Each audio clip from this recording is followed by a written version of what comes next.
Hello, everyone. Um, Doing a Q&A as usual. Um, yeah. How's everyone doing?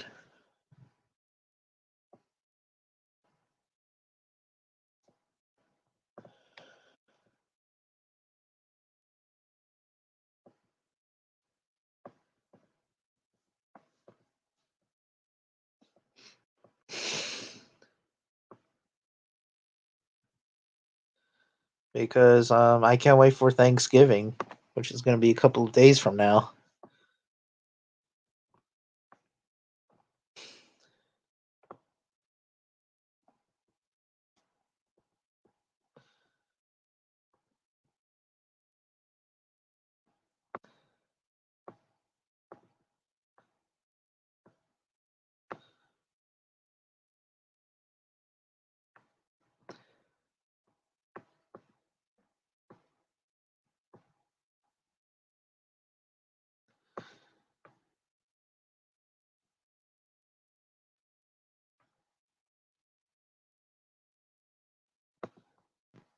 Huh. Where is everyone?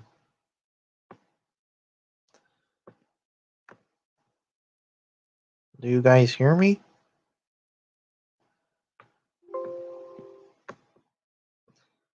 Speaking of which.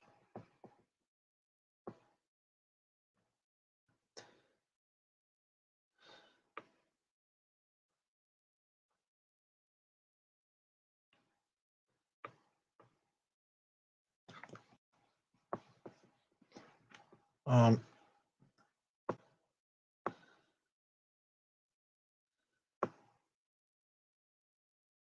let's see.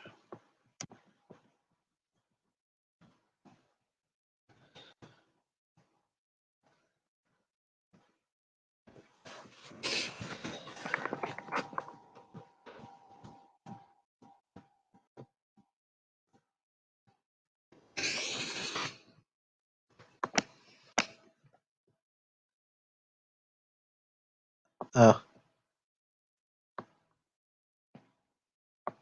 I feel like I'm spending way too shit.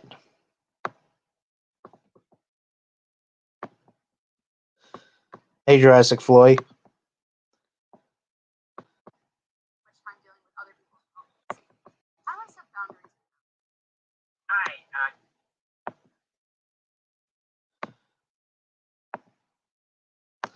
I will be right back, guys.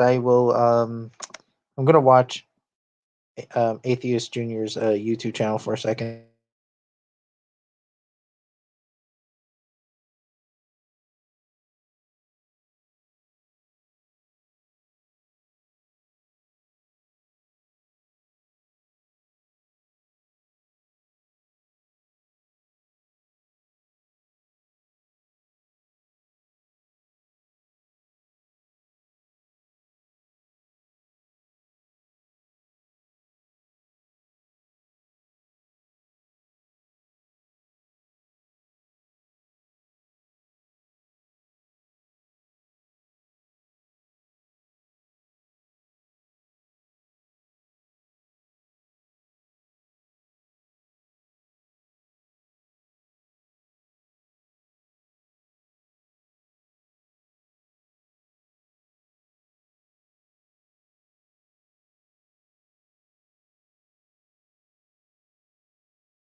Okay, I'm back. Um,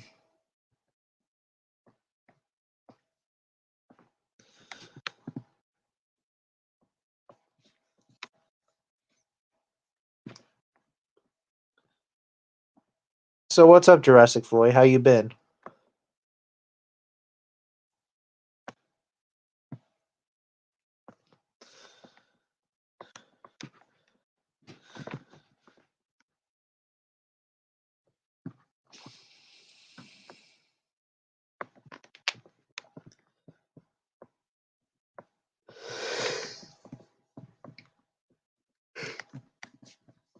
Ugh. Hmm. Oh,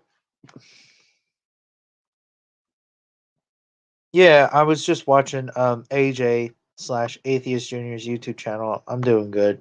It was just a quick second. Um,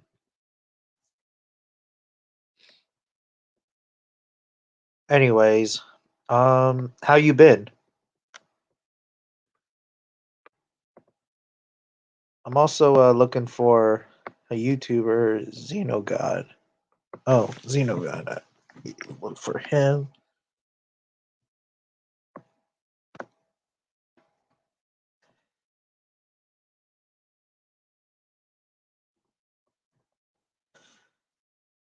There he is.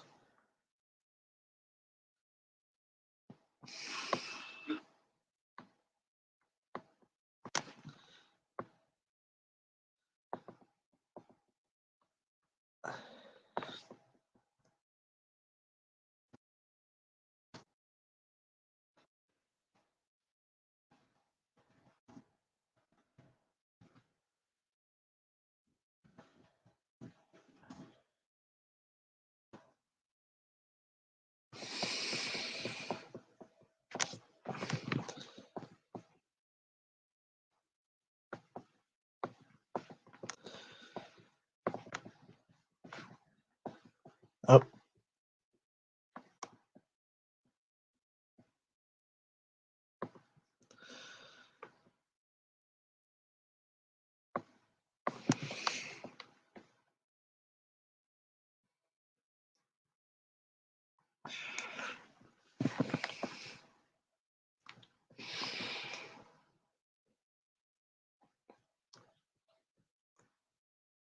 hi, Jurassic Floyd. Do you hear me?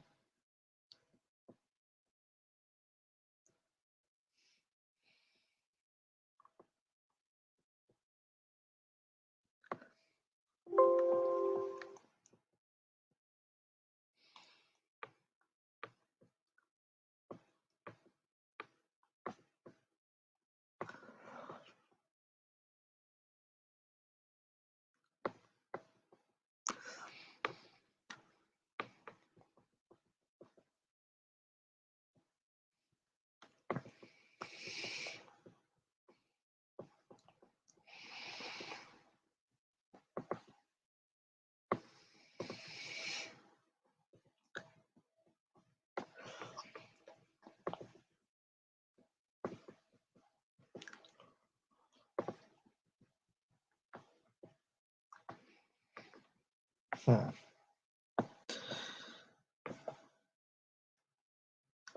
Oh,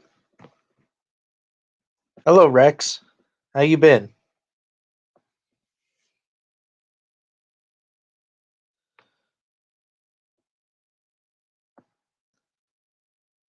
So you said that you kind of like Monsters Resurrected a little bit, or something.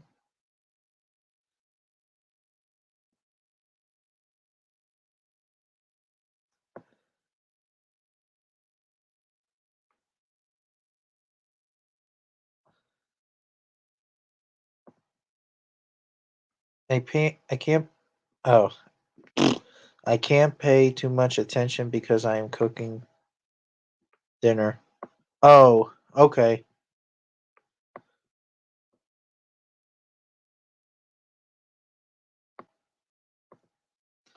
I said no. I said I don't hate it as much. Oh, I see. I see. Because it has lots of problems.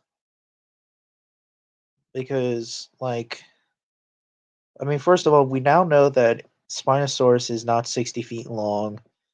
It's actually 45 to 50 feet long. It weighs less than Tyrannosaurus Rex. It's not a kite. It's not a sauropod killing machine, and it's not, and it doesn't kill Carcharodontosaurus like just one swipe of its claw. Like it doesn't work like that. Oh hey Xenogod.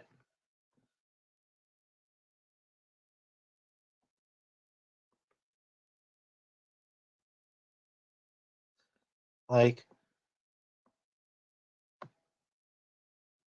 hmm.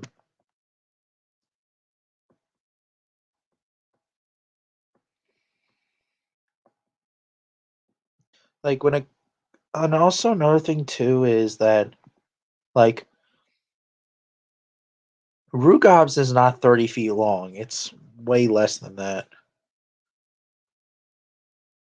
So yeah. Have you seen the No Way Home yet? No, I haven't. What is the No Way Home about? Can a liger kill a tiger? I don't think so because I mean, yes, ligers are heavier than lions and tigers. I just don't think that they're not built to fight because ligers are super heavy. They're very docile. What is your favorite horror movie? My favorite horror movie.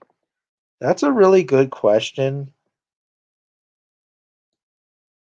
Um, I don't know. I don't have a favorite horror movie. I have a favorite Stephen King movie. Well, Stephen King horror movie to be exact, and that's Stephen King's It. That's a good horror movie. And I also do like the 1990 special, which is not really a movie actually. It's actually more of a TV um special thing. Yeah. Anyways, I guess I'll post you guys the link because I don't know, I'm bored.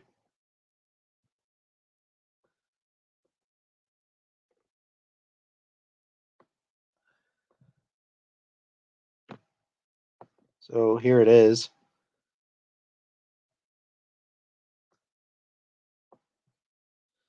The Destiny. I never seen you the Destiny before or just Destiny.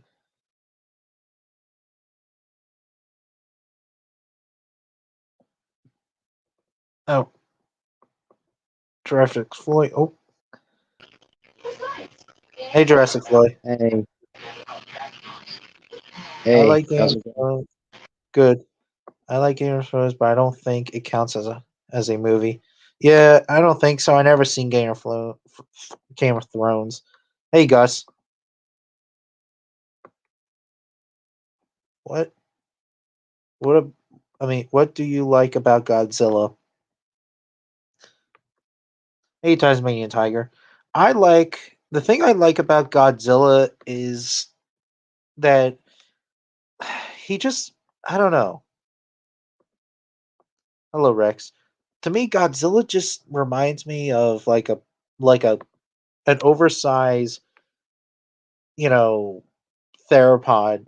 I don't know. It's just that I don't know. There's something I really like about Godzilla. He's like a hybrid a hybrid theropod thing. I don't know. Hey Gus. Hey, Hey Eric.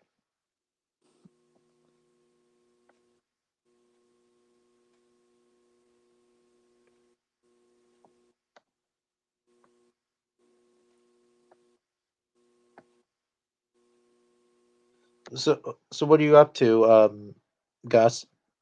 nothing much. Getting thinking about what I can do for Thanksgiving.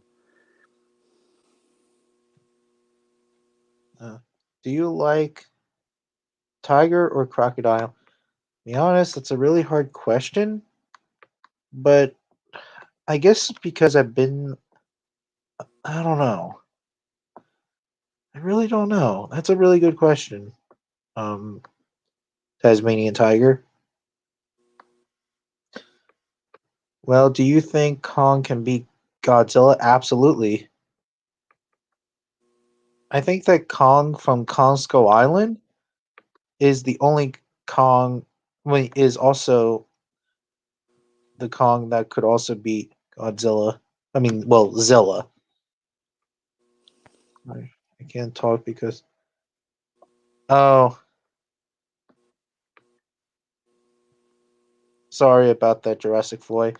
Try to turn Turn it off and turn it back on. Maybe it'll work. I don't know. Would you want to see Zilla in the MonsterVerse? To be honest, I really don't know.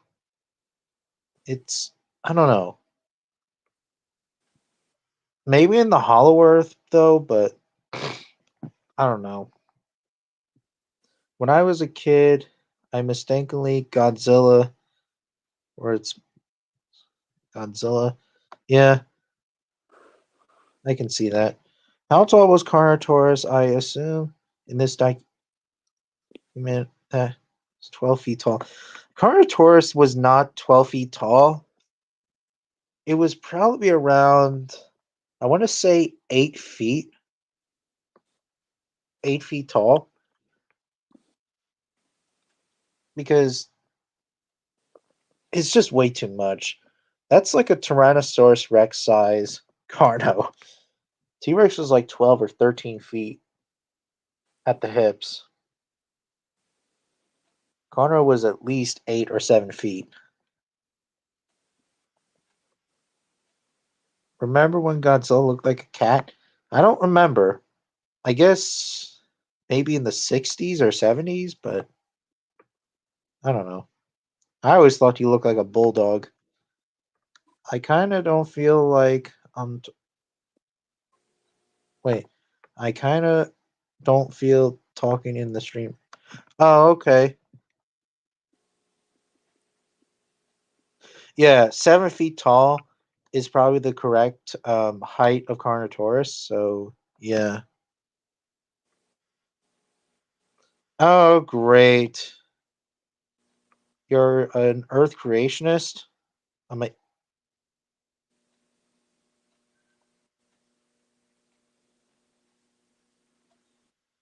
okay. If you're a young Earth creationist, I respect you, but just don't tell any bullcrap things. How much did it weigh? Um.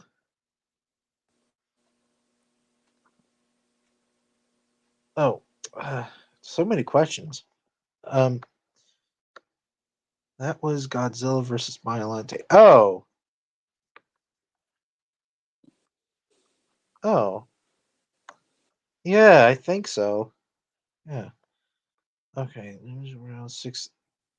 The evidence that dinosaurs did not live with man. How much did Carno weigh? Carnotaurus weighed around, I think, around like 1 ton. So it's 2,000 pounds. I'm assuming. So yeah. No, no, I never seen Cartoon Cat. Oh. Yeah, like I said, it was around 1 ton. Do you think T-Rex can kill an elephant? Yes, but it won't be that easy, especially if a Tyrannosaurus is trying to kill a bull elephant in Musk. It's probably going to have a hard time because an elephant in Musk is really scary. So yeah, but the Ichthyostones prove the Ichthyostones are fucking bullshit. They're bullcrap.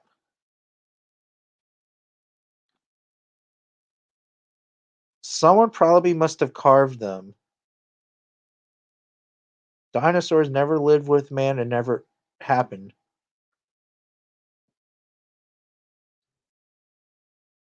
Good he is at night. Okay. Unless if you're trolling. Oh, who actually weighed more? Giganotosaurus. Um, Tyrannosaurus Rex weighed more. It's actually implied that Tyrannosaurus Rex, well, in this case, Sue and Scotty, which are the largest Tyrannosaurus Rexes, they were around at least 8 to 9 tons, maybe up to 10 tons. The Giganotosaurus specimen, the largest specimen, the holotype specimen, I forget the name of the specimen, but it was around at least 6 or 7 tons. maybe close to 8 tons. So a really big difference between weight. Do you think that a crocodile may have hunted a babe? Absolutely. Yeah, they are. The Bible does not mention dinosaurs. It does not mention dinosaurs. Dark Rex. What do you think about Rudy from Ice Age Dawn of the Dinosaurs? He's just a completely oversized kaiju baryonyx, you could say.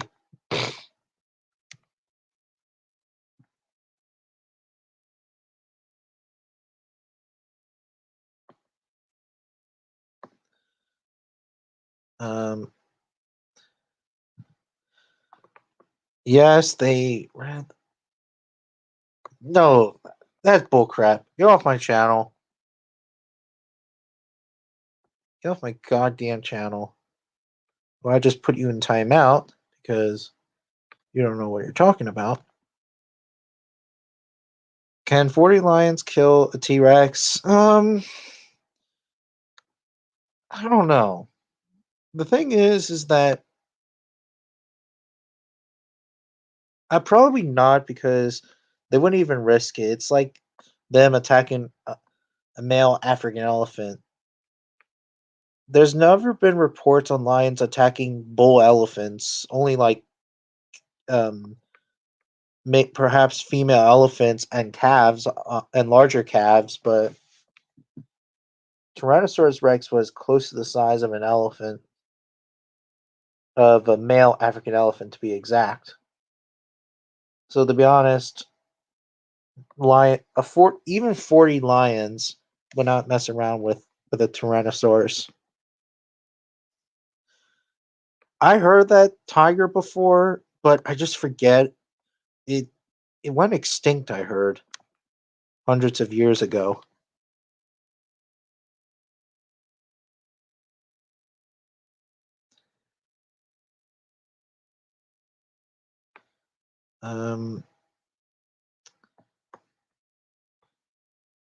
Any thoughts on the Camp Cretaceous season 4 trailer?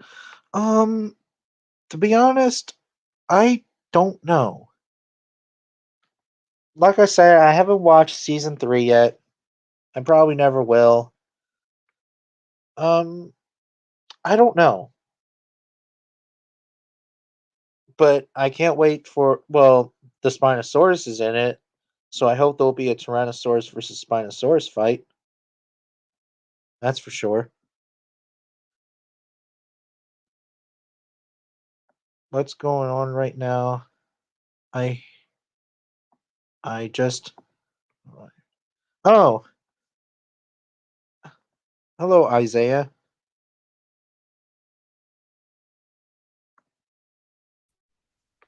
Hello, Tyrant King. Hello, is this Ryan? Yes. Hey, nice to meet you. Yes. Hey, Gus. Is that you, man? Yeah, it's me. Hey, it's it's actually cool to finally meet you, man. Yeah, finally meet you good. too. So, let me hey, I just want to say, Gus, awesome drawings. Thank you very much, man. No problem. Let me see here the questions. Oh, who do you think would win between? Well, what I can tell is I think that the Mosasaur, because it's longer, but I haven't seen the Megalodon movie.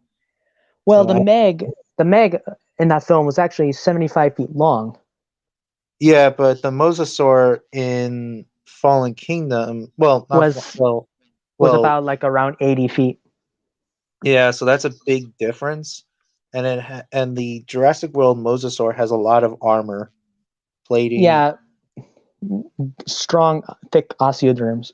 Yes. Just what happens is, if what happened was during prehistoric times, what caused the extinction of the mosasaurs was the arrival of smaller shark species. I don't know about that. I heard that it was just usually the comet or asteroid that would have killed off the marine reptiles and obviously the dinosaurs. Right. I mean, for some species of mosasaur, they couldn't compete with the how successful the shark was in hunting. Yeah, it is possible, but again, really, maybe it's just the different species of Mosasaurus, but Mosasaurus itself was pretty damn huge. It was like 50 feet long.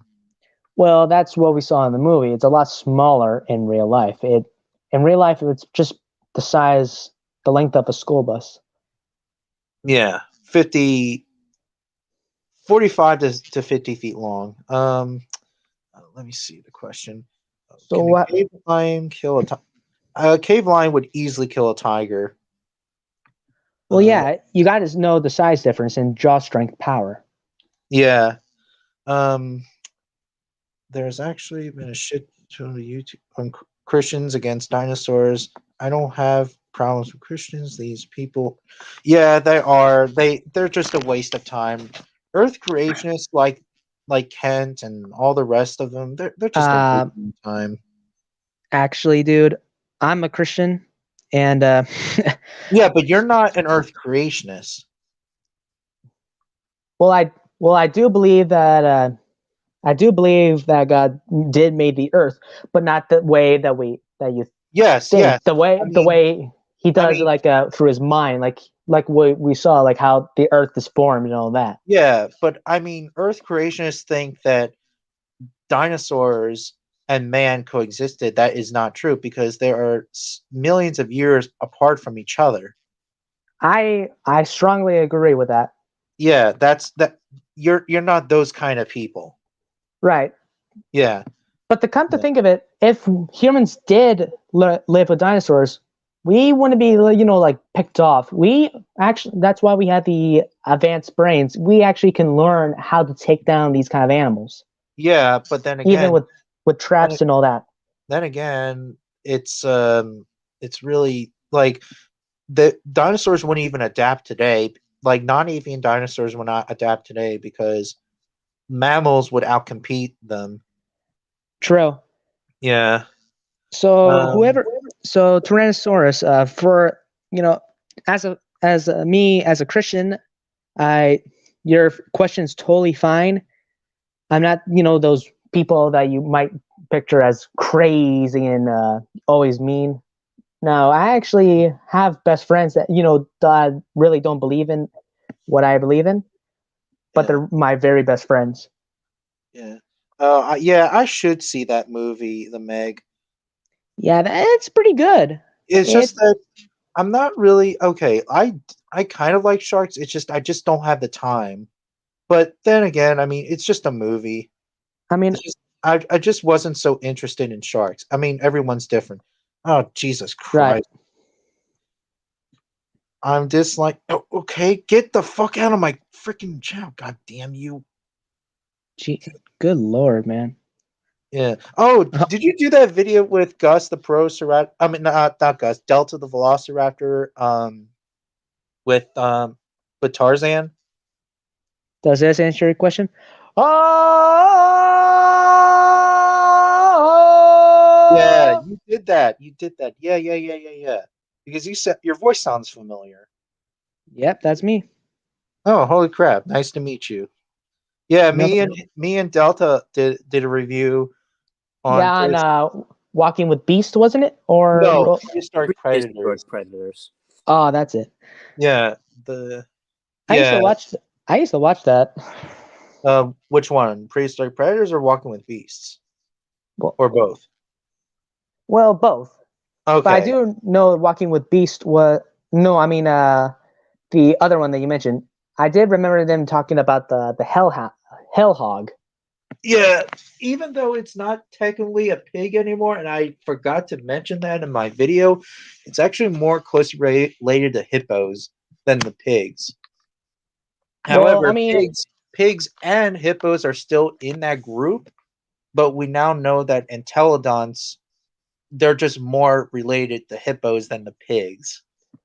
Actually, this might come as a surprise to you.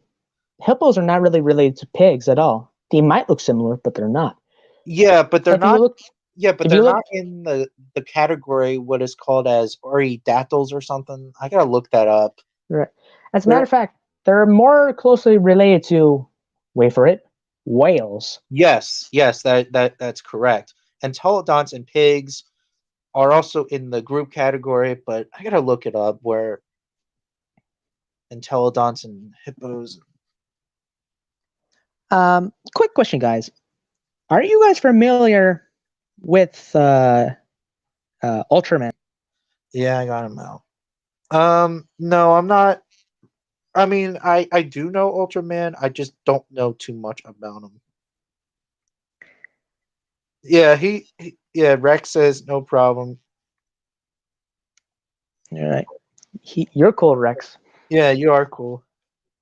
Yeah, hippos are related to whales. What happened if cats and dogs were big? Where cats were big as that would be pretty damn scary. There are already cats that are big as dogs. I'm looking at the Yeah, Bobcat. the Savannah cat, which is a hybrid between a serval cat and your typical pussy cat. That thing's like the size of a medium-sized dog. I know they can be pretty heavy. Yeah, it's just saber-toothed cat. I don't know why people call it a tiger. It just doesn't make sense really because Because they're more Smilodon, related to a lion.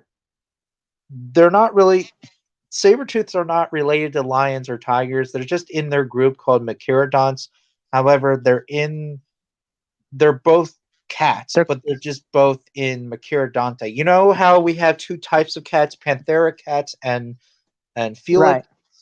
Right. Smilodon was in the group. Smilodon was in the group called Machirodonts, which are the saber-tooths like Homotherium, Right. Venosmilus, all those guys. Yeah. Hey, have you guys checked out one of my trailers that I made? Oh, I haven't. I I don't know if I subscribe to you or not. Check it out. I actually made a parody trailer based on George of the Jungle from 1997 Oh, interesting. with Ash Ketchum. Yeah, they probably would kill us. Hey Ryan, Yeah. LBT started a live stream again. Well, Who? Land Before Time 75. Well, I'm doing a live stream. You just did it in the first place. Now he's doing it now. I don't care. Besides, it's. Let's just ignore him. How about that? I mean, are you friends with LBT? I never heard of him before. Oh, okay. I thought you had. I haven't. Yeah. Oh well. I mean, No, if he causes a problem with everyone, let's just ignore him. No. He is a good friend. It's just that sometimes he just pulls the gun a bit too much. Because he's too obsessed with his toys, playing too much. Like, I don't really want to say he like being a 5-year-old or such. Yeah. Good lord. Whenever school says saber-tooth tiger, I get correct. Yeah, I do the same thing. Me three. I mean, I get it. It's pretty common, but yeah, it's pretty common. I mean, actually, my science class actually didn't call it even a saber-tooth tiger. They end up calling it scientific name, Smilodon. Yeah. Well, what I always call it is Smilodon or saber-tooth cat, or just saber cat or whatever. Well, I would just say saber-tooth cat or saber-tooth. Or I call it Diego. Yeah. And then again, really, and I also do think that Smilodon also had spots. Well, particularly Fatalis, but Populator. Populator may have had the coat type of modern lions, since probably. I think that South America was a open habitat at one time. I should know. one of my parents, mother comes from Peru. I mean, And- I'm talking about millions of years back. Right, but I visited this one location actually. Actually, no, my mother actually did before she moved to the United States. She actually went to this open field and she didn't find bones, but later on, some other people did. They went to the same place and they found bones of Smilodon. Really? And it Yep, was probably Populator, I guess. maybe. Well, I mean, then again, Populator lived in Argentina, so and I maybe think Fatalis also lived in South America a little bit, so it could have been Fatalis. I gotta look it up right now. maybe they roam through even Peru or something. Yeah, it is possible, but I'm just gonna check just in case. I mean, Yeah, I study a lot of prehistoric animals.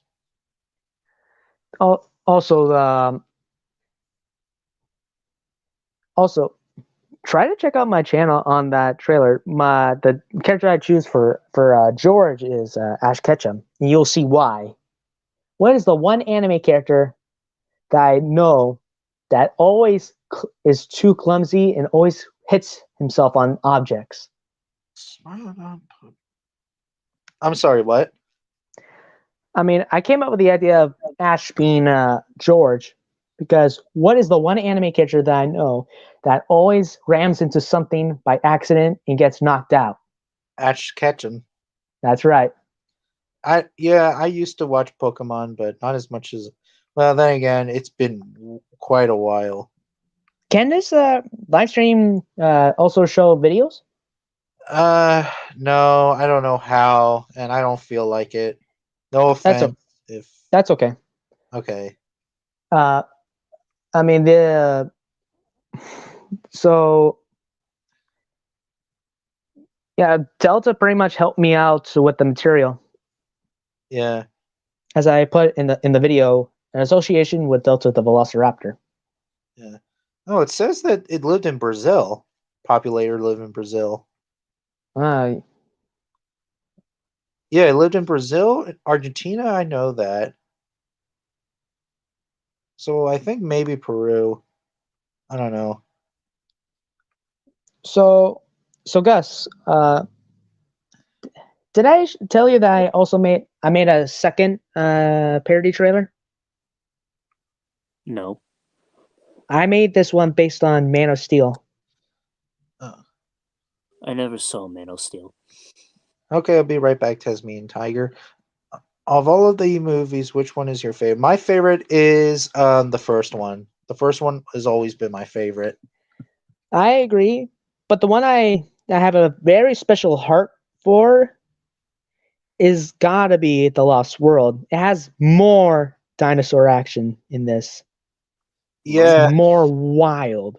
You know what's funny is that I never got the second one on VHS, but I got the first one and the third one on VHS at the time. So you pretty much saying that you saw the first one, the third one, the second one, that order? I don't remember really. I just remember I used to watch the third one a lot. Well, the first one and third one a lot. The second one, I think I saw it a lot on like ABC Family at the time. Then again, I was really little back then. I was like born in '97. A little fun fact. So that was when the second movie came out. Oh, wait. So you're born in '97? Yes. Cool. And how old are? I mean, and you were born? What, like '99? I pretty much want to keep my birth year a secret. Oh, okay. I'm Okay. that pretty much protected with my identity. Okay. And you probably know my rules on my channel. Right. Well, It's actually, no, I haven't. Well, my channel is 14 and up Right. because I do like a lot of profanity and stuff. Yes, I know that 14. Well, it should be more of an R-rated kind of thing, but it is what it is. I don't have to worry about that because this is all I can say. I was born around the early 2000s. Okay. Okay. Fair enough. That's all I can say. That's fair enough. That's fine. I was a little boy when a cat chased. Oh, yeah, the same thing. Let me tell you actually a story how I got introduced to Jurassic Park. I was, I believe, 5 years old, I believe.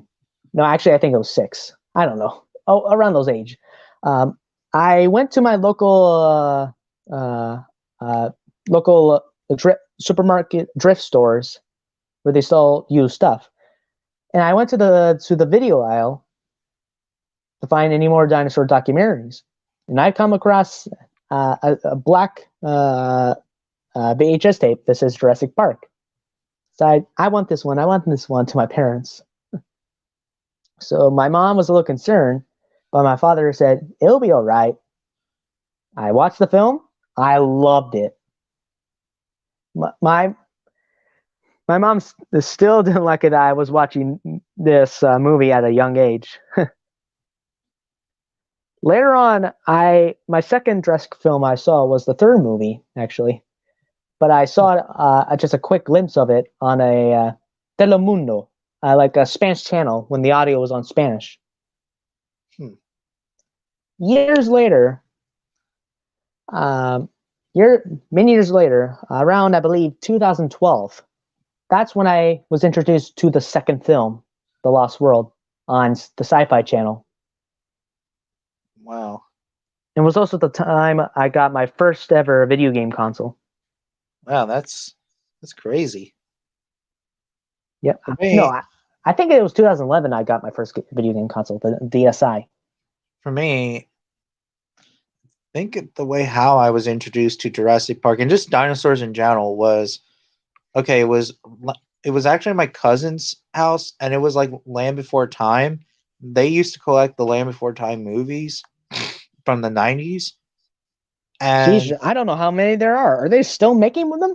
yeah, it's insane. Anyways, they had the Land Before Time sequels, even the first one, and then in their VHS aisle, they also had the first movie, the Jurassic Park movie. So I watched it, and it was pretty damn cool.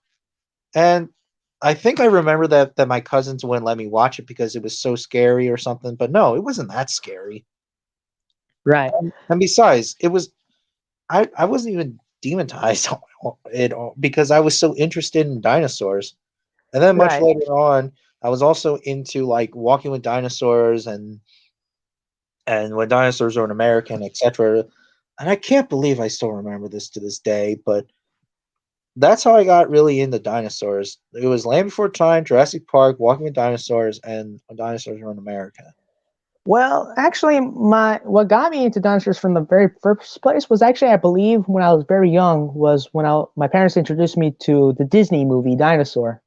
Oh, yeah, I forgot about that. Yeah, and also That movie has a special place in my heart. yeah. Also, another thing too is that there was also this dinosaur documentary that I used to get at the library. I actually have it now, but it was Eyewitness? on VHS. It's called The Dinosaurs. It's a PBS documentary series. It's pretty damn cool. Wait, does it have a picture of a T-Rex with a magnifying glass?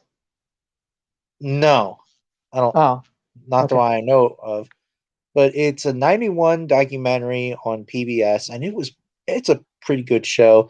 I used to watch the Flesh on the Bones episode a lot because I remember that there was a T-Rex and a Triceratops fighting each other, and the T-Rex had hatchlings. It was pretty damn cool. Also, Oh, Rex, you're back. also when I was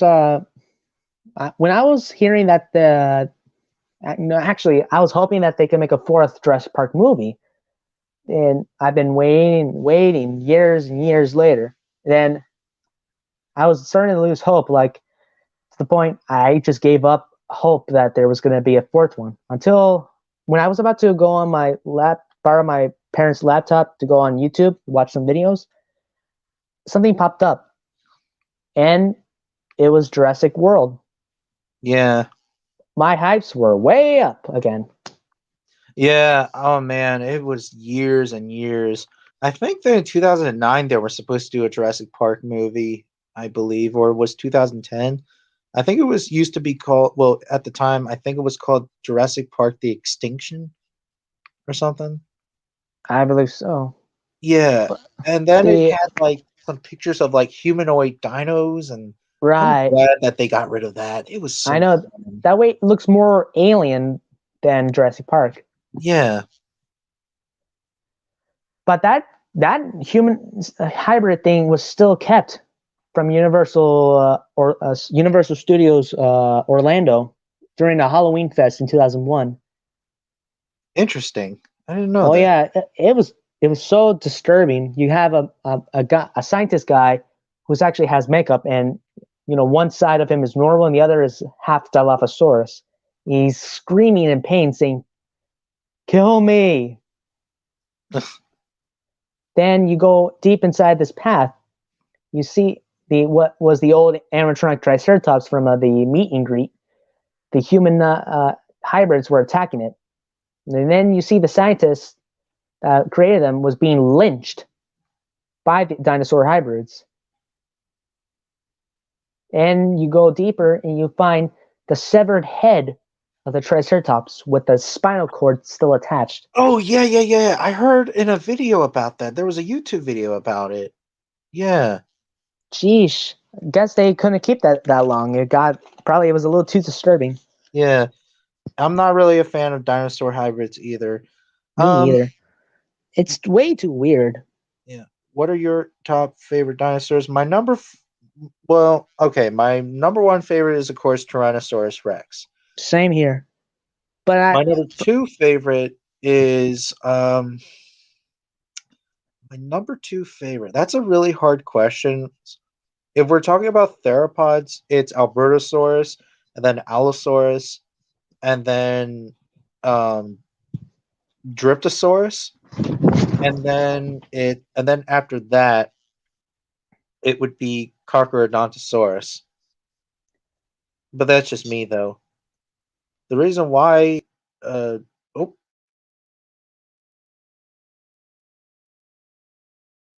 shit, What did you do? I didn't do nothing. I hope he'll come back.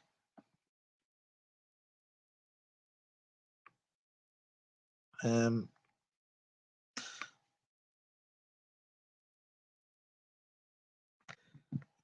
I really like hybrids like the Indominus Rex. Yeah, the Indominus Rex is probably my favorite out of all of them. Oh, sorry, guys. So I accidentally exited out. yeah, it's not your fault.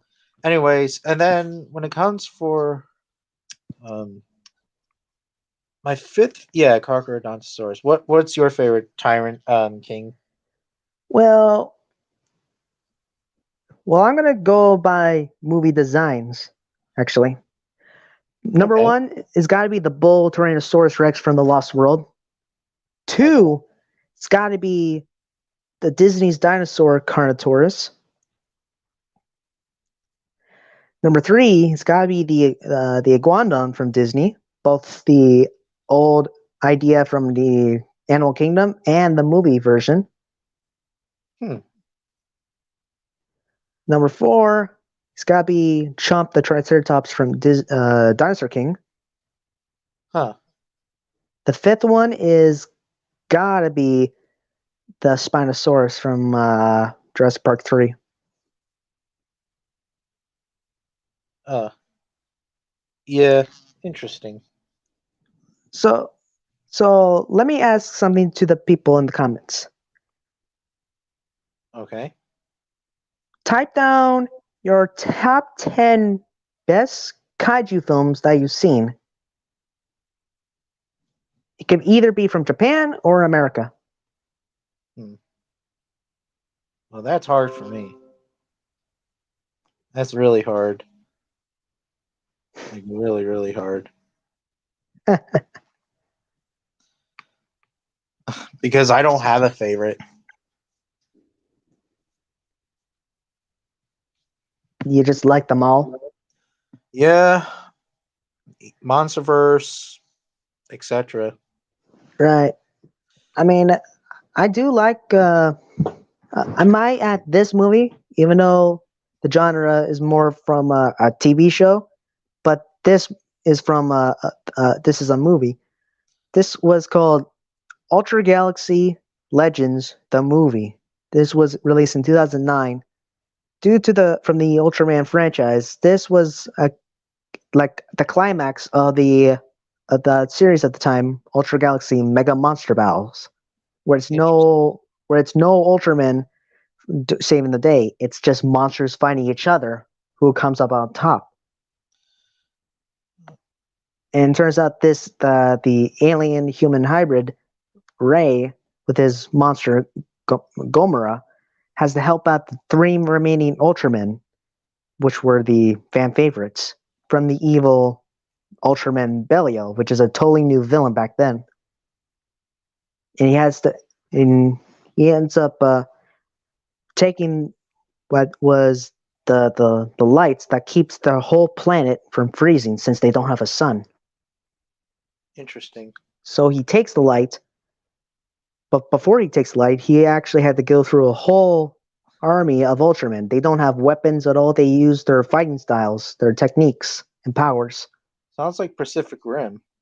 They're not even robots. They're alien warriors. Oh, I see. So he took on a whole army, even beating the original ones, which were the best warriors.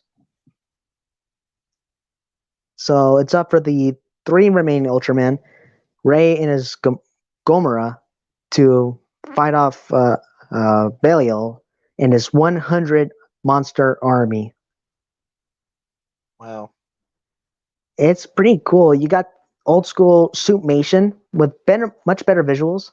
And actually, for a Super Ryan movie, this was helped out by Warner Brothers. Huh. Yeah, Warner Brothers is a good company. I mean, you see some of the suits of the characters have a little update to them. Yeah. They look a little more fresh. Yeah. It was an introduction to a new Ultraman hero, which was the son of one of the old school characters, Ultra 7. This is called Ultraman Zero. Oh. Who ends up taking on the whole monster army that was left? I don't know. I mean, due to the fighting style of this character, it's amazing. It's not like your typical punching, jabbing, and knee kicking. It's like actual martial arts happening through this film. And like if you look at the recent martial arts movie, for example, ones that star Jackie Chan and also who else? Chuck Norris and all that. You know those kind of fighting styles? Yeah. Like, well, that's the type of fighting style you see in this movie. Even though they're giant monsters, these suits that the actors are in are flexible enough for them to do many stunts. Huh. And that, as a matter of fact, this film is all in green screen. I bet. Because the areas that there are not from Earth. Yeah. And they had to use a lot of green screen because you're putting in 100 monsters in the same shot. Yeah. Like frame by frame with a different actor in a different monster suit. Yeah. This is more monster suits than they had in Godzilla Final Wars. Yeah, Final Wars Godzilla. Yeah, Final Wars. I don't know, they did a lot of martial arts stuff. Yeah. Even Godzilla himself was like a martial artist. He was slender, he was bulky. Yeah. So, I mean, I prefer to see that Godzilla in this kind of Ultraman movie. Yeah, I bet. I mean, even the monster Gomera fights like that in this movie. He was being ganged up by 5 monsters, and he was doing kicks, jabs, back smacks, and even judo throws and suplexes. Oh, yeah. You can find the full movie free on YouTube. Interesting. I gotta look it up. If you see a rated R on the buy and rent part, that's actually false because this movie was actually aimed for a much young audience. Yeah. That was its target audience. Yeah. But well, the action is kind of intense. That's why. Yeah. And it's not like those other Ultraman movies that you wait for them to premiere on like the TV. No, this was like a theatrical film. The cinematography was excellent, clean. Oh, And Isaiah said can't find your username.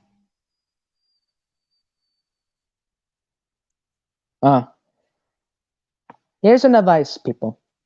Type in Ash of the Jungle, and you will find what looks like an anime news reporter lady.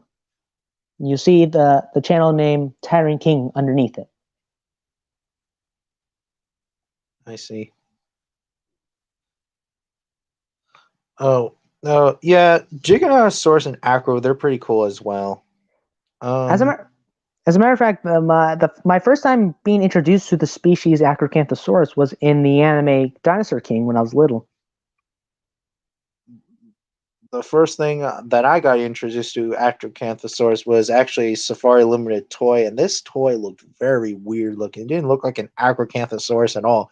The model was good, but the face looked nothing like an Acro. Let me guess, Stubby?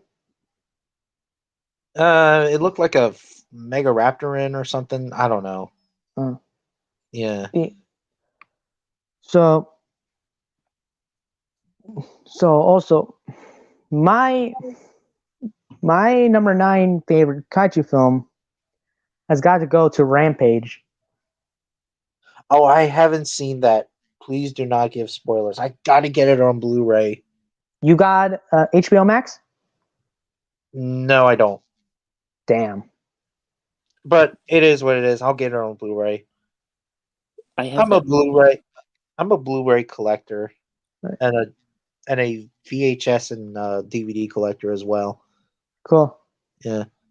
Just for Ryan, everyone, I won't say anything about the film since he didn't say it. I'll just say how I got introduced to actually the game franchise. Well, I remember seeing like an arcade stand of Rampage at a seafood restaurant. I was like, this looks weird for a monster game. Then that's when I saw that they were making a movie out of it. I was like, how are they going to do this? The origins of the monsters were changed. From being people that were trying out new food products to now normal animals exposed to a weird chemical. And George was before a brown normal gorilla. Now he's more of an albino to make him far apart from King Kong. I think I played the video game many years ago. I think the game came out like 2000, I think 2002? 2002? The franchise is a lot older than that. Oh, then again, I'm probably thinking of something else then. You probably think of the 3D game, the 3D versions. Probably. Oh, Xenogod said, yeah, kaiju mean like Godzilla, yeah. Yeah. I mean, what was unique about this movie was, yes, I seen monsters that had the body structure like George and Lizzie, the crocodile, but I never seen a giant monster with the physiology and appearance like Ralph. You never seen a giant monster like that, a gigantic wolf. Yeah. Able to pick up a police car like it was a chew toy and run at high speeds and able to leap high in the sky to grab an Apache like a dog grabs a frisbee. Yeah. But the idea of him having quills is pretty cool. Yeah, but like I said, no spoilers, please. Right. Godzilla versus Kong and King of the Monster. Yeah, I like those movies. It's either Godzilla versus Kong or King of the Monsters. They're both in a tie between my favorite MonsterVerse movies. I guess it's because of the action and the characters with both of them. Yeah, they're pretty amazing for American monster movies. Yeah. My eighth favorite kaiju film's got to go to Cloverfield. I just love how unique it is for a kaiju movie. They mix in the genre of live footage filming with kaijus.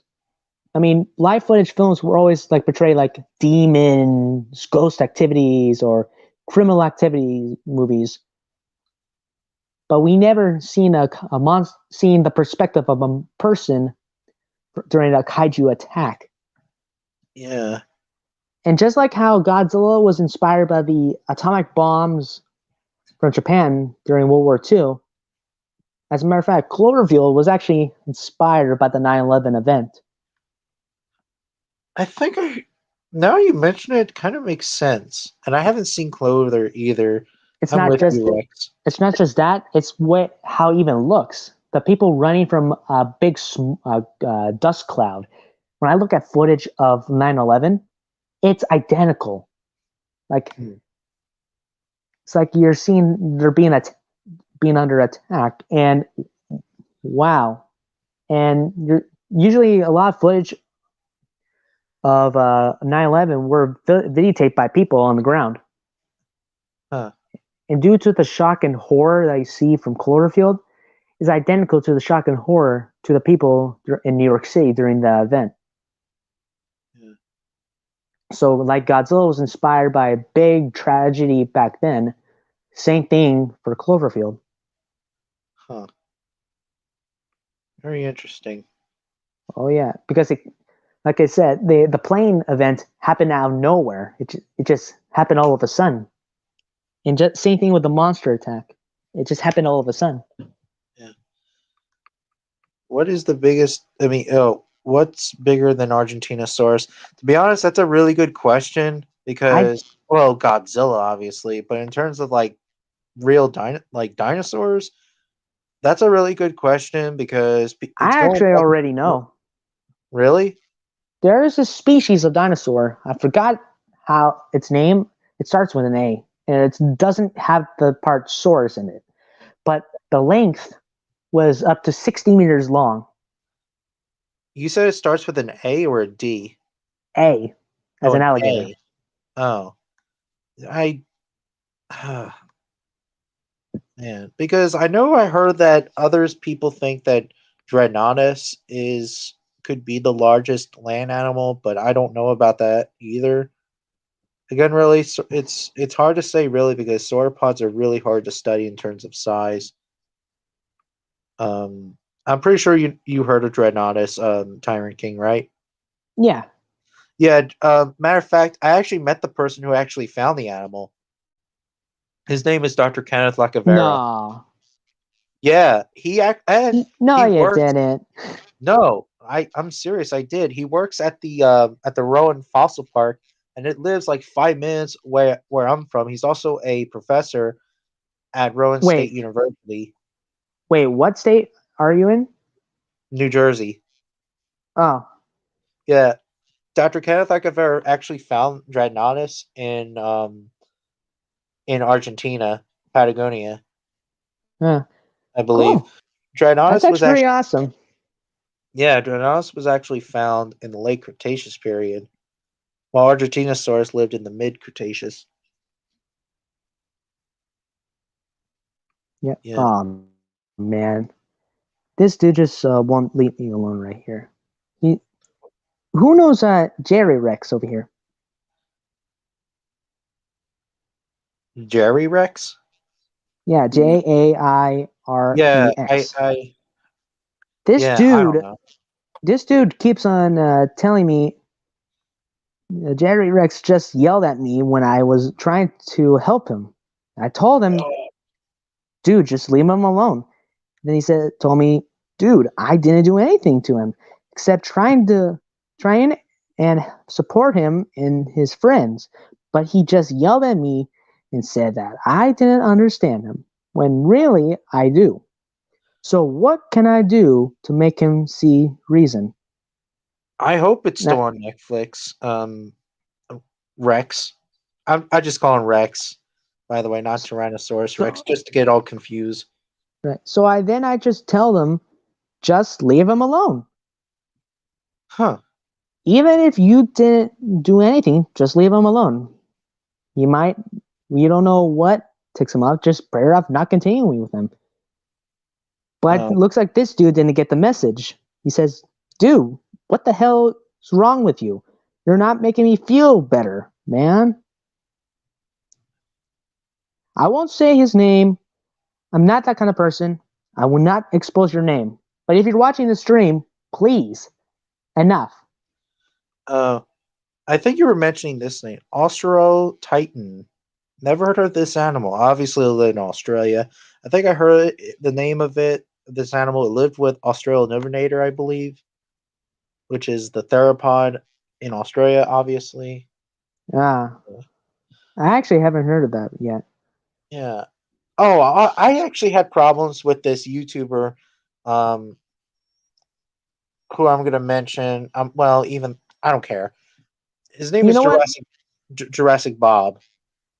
You know what? I'm actually gonna mute this guy. Okay. But I will say just one part of his name. Okay. Tony. Okay. So Tony, I'm muting you. And if you have a problem with that, just bite. Just go. Leave me alone. And leave Jerry Rex. Looks like because he obviously doesn't want anyone's help right now. Just leave him alone. Okay. He prefers to do things on his own. I would be crazy. I mean, it would be crazy if short-faced bear, American lion, and dire wolves would still be alive. Well, it would be crazy, but at the same time, though, they would still be extinct because the climate had changed a lot many years ago. So Right. it wouldn't make sense, really, that the American lion or any of those animals would be alive today. Right. Was not to mention that it was open habitat and forest areas back then. Now it's not as much as it used to because obviously houses and neighborhoods and things like that. Yeah. I mean, I do find it. I do feel bad that a lot of animals lose their homes and all that, Yeah, and like the deforestation. But you got to see, there's no bad side on this. yeah, If you don't get the wrong ideas, people. But if you don't cut down this amount of forest, you're not gonna have a lot of homes for a lot of people that are moving here. yeah, It's just gonna be lots of people living on the streets with nothing. yeah. That is true. But you gotta know there is a balance.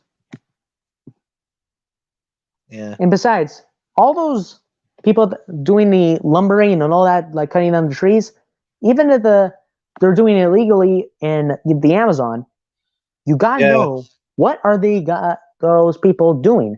Some of them, yes, they might do it just for greed and money, but you gotta know most of them do it for money to try to help raise their families.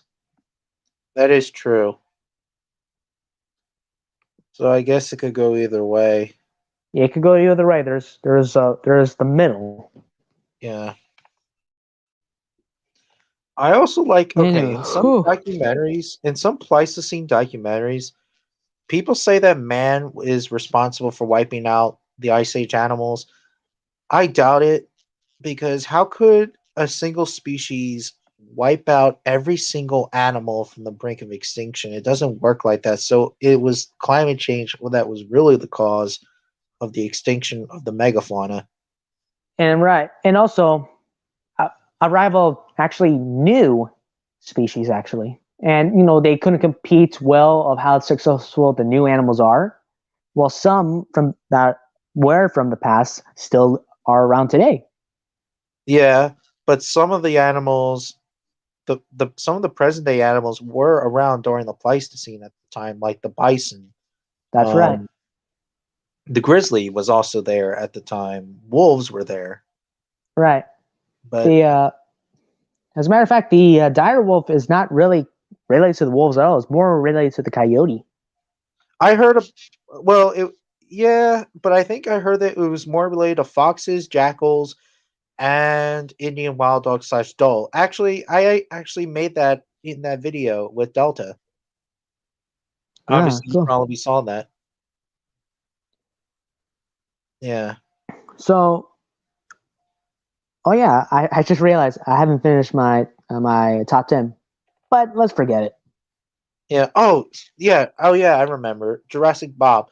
I was actually okay. I was in Land Before Time 75's live stream, and someone in his comments section was saying, "What's your favorite dinosaurs?" I was mentioning Tyrannosaurus Rex, and then Jurassic Bob comes over saying that why is it because it's your favorite and stuff, and I said no because it has different muscle mass than other theropods.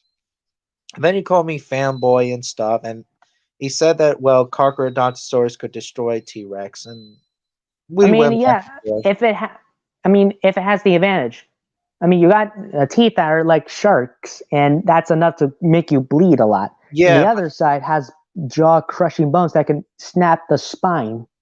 yeah, but that's the thing though, is that we're talking about muscle mass versus, you know, an animal that weighs less than Tyrannosaurus. And Right. Tyrannosaurus is just really a machine of nature. We have more bite marks of Tyrannosaurus than other theropods. Tyrannosaurus actually lived a harder life And than besides, perhaps other theropods. it was the last of the megatheropods, and it was more advanced. Exactly. And I've been trying to tell this YouTuber, but unfortunately, he doesn't like to tell the truth. Actually, I also recorded AK Rex, who also did a rant video on Mega Top Tens. I don't know who you know Mega Top Tens or not. You know who Mega Top Tens is? Nada. Okay, Mega Top Tens is basically a fanboy. He is a T Rex fanboy, but in his video, he did like what animals can kill a Tyrannosaurus, and he started with Giganotosaurus. It makes sense. Even though I do agree that the Rex might win in the fight, so can Well, that's the the thing Jigo. is that it could go either ways because, on the other hand, if we're talking about both animals in their primes, I could say that Tyrannosaurus would win because it's much more of a fighter. But at the same time, though, Giganotosaurus has those teeth, so it could rip the T Rex's thick hide. So it would probably take days or even weeks for the Tyrannosaurus to die. So it would be like this: Tyrannosaurus kills Giganotosaurus. But if Giganotosaurus bites the Cuts flesh of the T Rex, on a fatal area. yeah, it would take days or even a week to kill the T Rex. Now, if one animal is old, like if a T Rex was old, facing off against a prime Giganotosaurus, then of course an old Rex would lose. Hmm. But like I said, if we're talking about both animals in their prime, I think It depends. mostly, It all well, depends about the environment, actually. yeah, and it also really depends on on the situation that they're in. Obviously, a gang of Giganotosaurs cannot fight against a Rex. I mean, it doesn't work like that. So they would send out the juvenile. I mean, not a juvenile, a dominant member of a gang to fight against a solitary Rex. So Right. if the T Rex kills the dominant individual, that means the rest of the Jigos run away, and they would Right. never. It's like the same thing with killer whales killing sharks. If And there's a now, if a killer whale kills a shark, then the rest of the sharks run away. right. Also, it's fine. We could try to change the topic a little bit. Okay. So, for anyone in the comments and also you two, um, raise your hand. Who ever heard and watched The Emperor's New Groove? Never heard of it. What? I have. Emperor's New Groove. Oh yeah. What's that It's about? you have Disney Plus?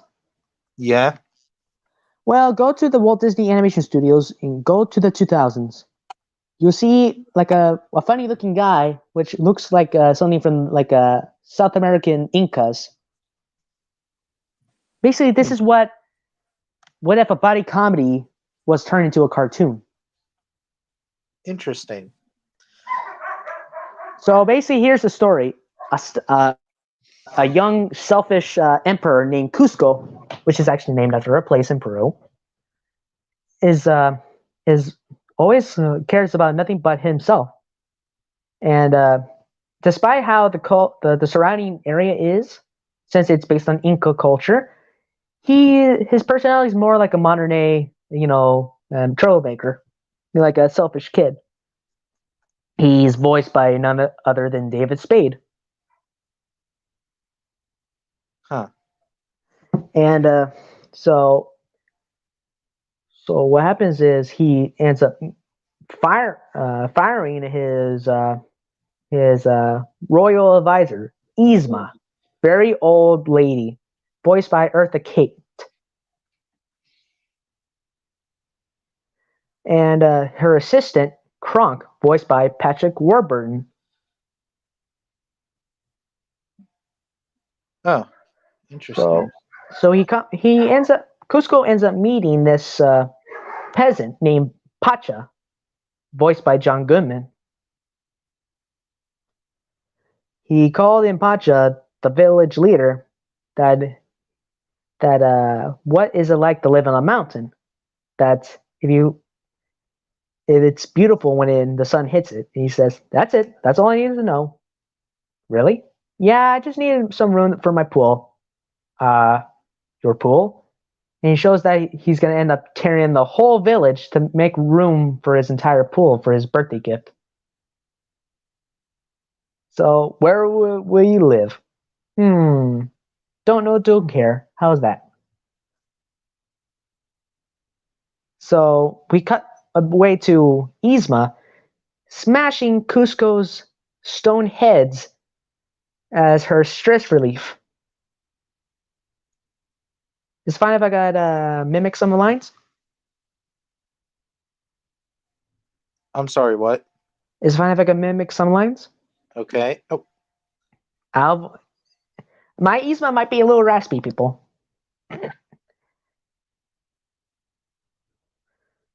Okay. Who is this ungrateful little worm think he is? Does he, a little to the left, has any idea who he's dealing with? Well, I practically raised him.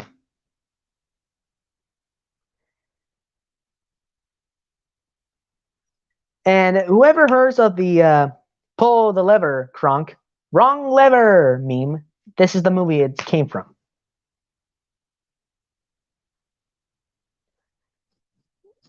Pull the lever, Kronk. Wrong lever! Falls into a pool full of crocodiles. Yzma walks out dragging a crocodile on her dress. Why do we even have that lever? Ends up smacking the crocodile, and the croc ends up yapping like a puppy. So Yzma and Kronk go into their secret lab they have. And by the way, Kronk is not really a villain. It's just he's a little too dim-witted, but he's has a big heart. Oh, how shall I do it? Oh, I know. I'll turn him into a flea. A harmless little flea. Then I'll put that flea inside a box, and I put that box inside another box, and I'll mail that box right into my doorstep. And when I arrive, I'll smash it with a hammer.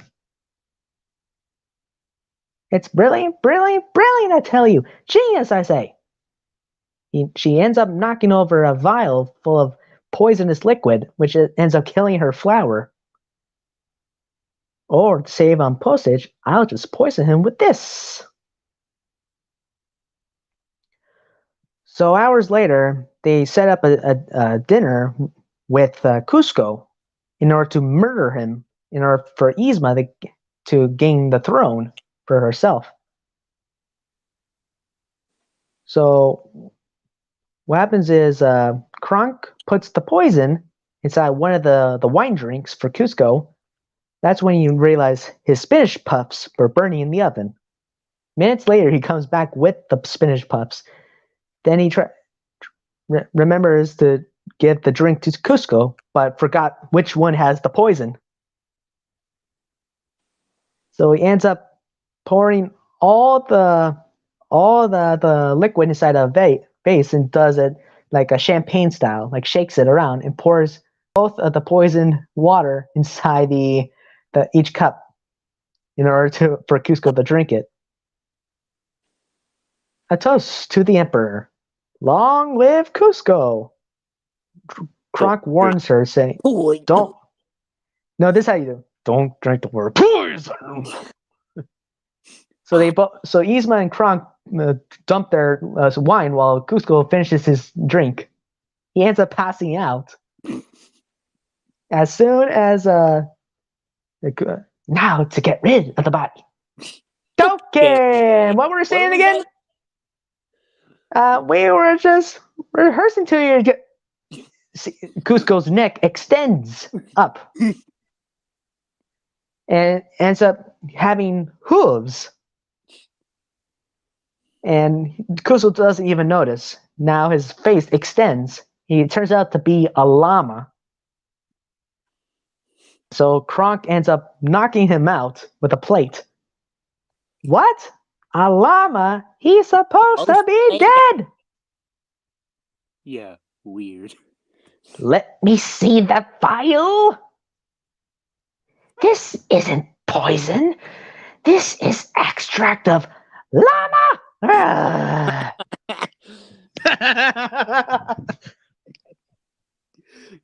You still there, Ryan? I just saw that movie a few years ago. Ryan, you there, dude? Then take him out of town and finish the job. Yeah, I'm here. You hear any of that? Yeah, I heard of it. This is a funny movie. You gotta check this out. Yeah. So Cusco has to end up living as a llama, a talking llama. That's when he ends up crossing paths with Pacha again. Huh. Interesting. So pretty much this movie doesn't really like to take itself seriously. Just research the scene. Now, actually, if you have Disney Plus, better off watch the full movie. It's hilarious. Came out in 2000. Oh. Months after Dinosaur was released. I guess I'll have to look it up. Oh, yeah. I think I watched it before. Yeah, I remember now. Ha! Yeah, Boom, baby! Yeah, that fella's like a king, and then he transforms An emperor. himself He's an an emperor. emperor. Yep. And he This is transforms himself into a llama. This is the Inca Empire is actually in Peru. Trust me, I visited Peru before. Ah, yeah, I think I've seen it before. It's just You haven't seen it in a long time? yeah. Oh my god, I just love mimicking both Cusco and Yzma. My mom loves Yzma so much she couldn't even stop laughing from every line she says.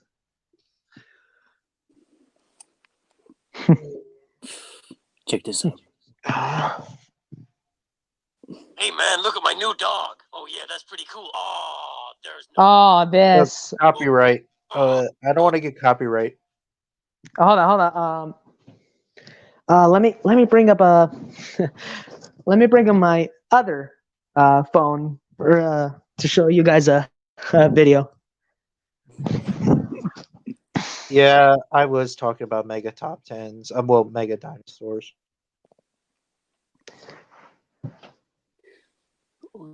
Yeah, I apologize for that. Okay. It's just I don't want to get copyright. This guy. Birds are not dinosaurs, we found.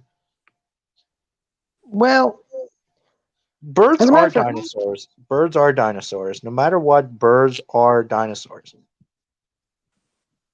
No matter So- what. So actually, I remember growing. I always grew up watching The Emperor's New Groove with my family, and it. I what was even funny about that movie was actually, you guys remember when she actually turned into a cat? Don't you guys remember? Yes. I don't And remember that part. well, Yzma, when she fell onto one last vial, she turned into a cat. So actually, the reason why the movie makers made her into a cat was just to reference Eartha Kitt's movie, Catwoman.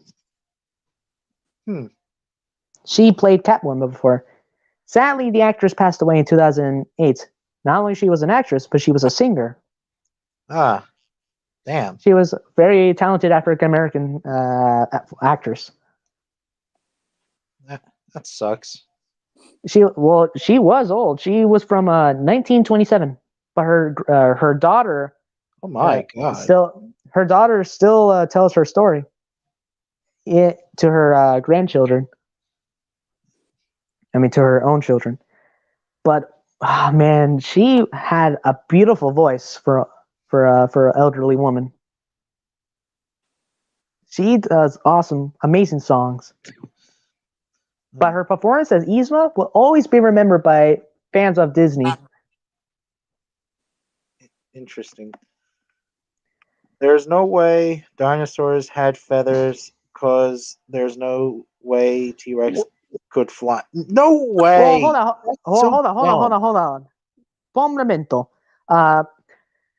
Actually, it makes sense that a Tyrannosaurus full-grown one can't have feathers due to its size. It actually is enough to carry some internal body heat.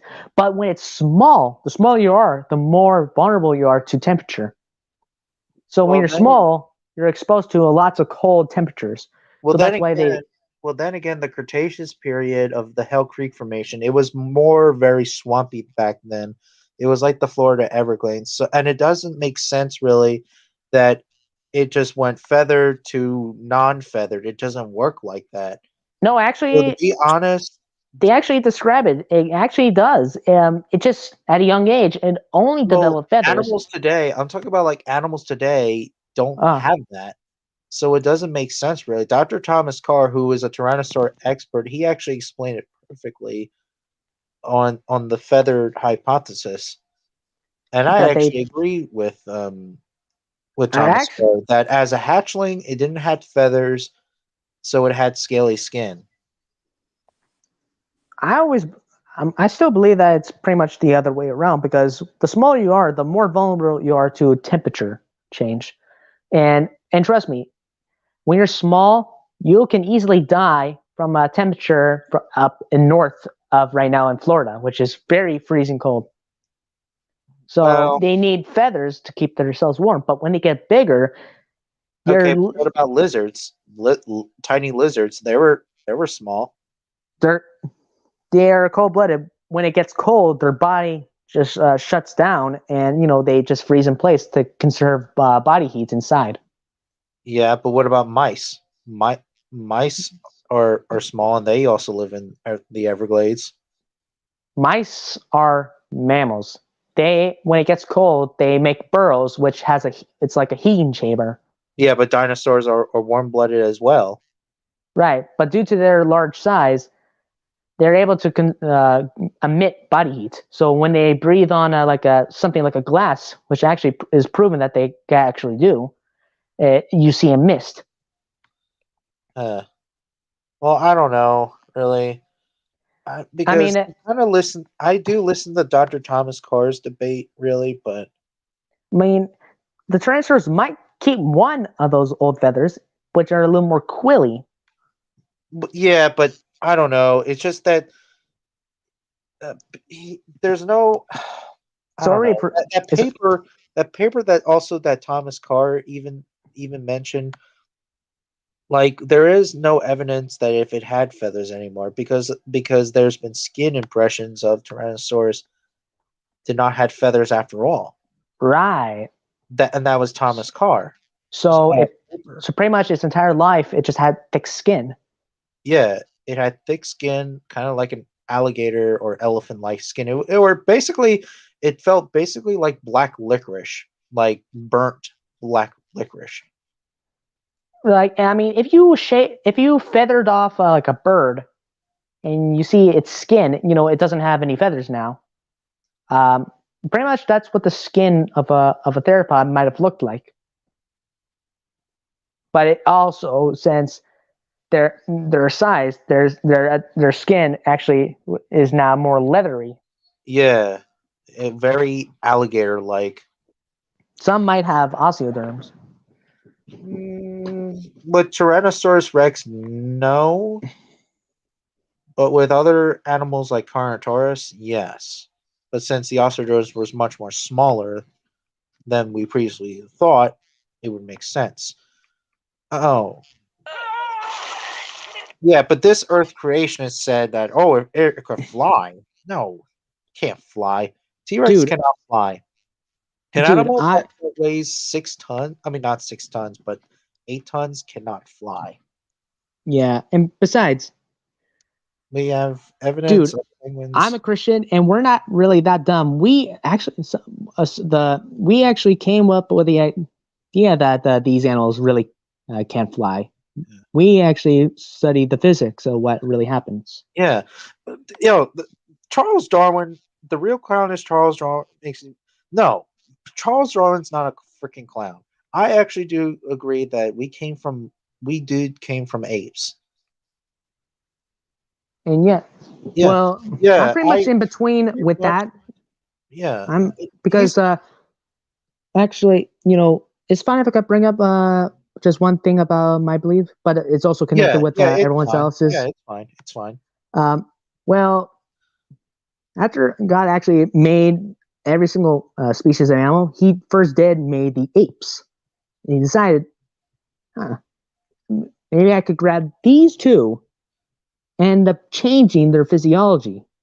As in, changing their genetics after decades. And he ends up making the first man and woman from the apes. Yeah. Which were Adam and Eve. Yeah. Then later on went on to becoming more and more humans, after Adam and Eve. And that's how we got more history of ancient civilizations. Yeah. Which involves the interaction with prehistoric animals. Yeah. Even in the Bible mentions strange creatures with strange features, which due to where the location of the Bible's history is coming from, it's got to be one of those early rhinos which had those fangs. Yeah. Yeah, strange creatures. Yeah. Yeah. The Bible actually has proven that they actually seen these ancient animals. But not the dinosaurs. Still not. Yeah. Yeah. By the way, I blocked that fella, by the way. Oh, all right. Because he seems to be a clown because he thinks that he's an Earth creationist. Earth creationists like to make some false informations a lot. I mean, my family is a strict Christian family. We're Orthodox. We do the chanting in the language. That in Greek. But you guys are not Earth creationists, right? We do believe God made the Earth, but not like thousands of years ago. We know the Earth is a lot older than that, and we know how the Earth can be formed. Yeah. But it was not by accident. What people believe. Yeah. Oh, and there's an Earth creationist, Ken Hovind. I don't know if you heard of Ken Hovind or not. Never heard of him. Okay, he's an Earth creationist. He thinks that dinosaurs and man did coexisted, and he also says a lot of stupid things like the Jackson's chameleon is closely related to a triceratops. No, because that's more of a 5-year-old explanation. Well, that's what Ken Hovind thinks, and Kent's just a really. It's obviously with the beak of the trike is more similar to a parrot's. Yeah, exactly. Finally won a cracker, pirate. Yeah, and he thinks that dinosaurs are lizards. No, they are not lizards. But they aren't birds either. They actually They were a separate chain from the Archosaurs. Well, technically speaking, birds are dinosaurs. No matter if you like it or not, birds And are dinosaurs. I know. And as a matter of fact, the only reptiles that are actually closer to the dinosaurs are actually the crocodilians. Yeah. It's not by similarities. It's the brain. The brain of the croc is a little similar to a brain of a crow. Yeah. Well, Tyrannosaurus was actually Advanced brains. Tyrannosaurus's brain was more similar to crocodilians, while pterodontids and dromaeosaurs, their brains were more similar to birds. Yeah. Hey, where did Gus go? I don't know. Yeah, no problem. I deleted that asswipe because All right. Whoa. Actually, easy with the language, man. I'm sorry. It's just that I know. Well, I don't want my family to get the wrong idea. Well, this is my channel anyway. I know, but they actually love to see when I interact with people with my interests and all that. Yeah. True. But I try to tell them. Yeah. But I also do a lot of rant videos on Ken Hovind, and they have a lot of profanity. So if you don't like profanity, don't watch him. Right. I mean, you can watch him if you want, but just secretly. Hey, can you reach out to Gus if he had a problem?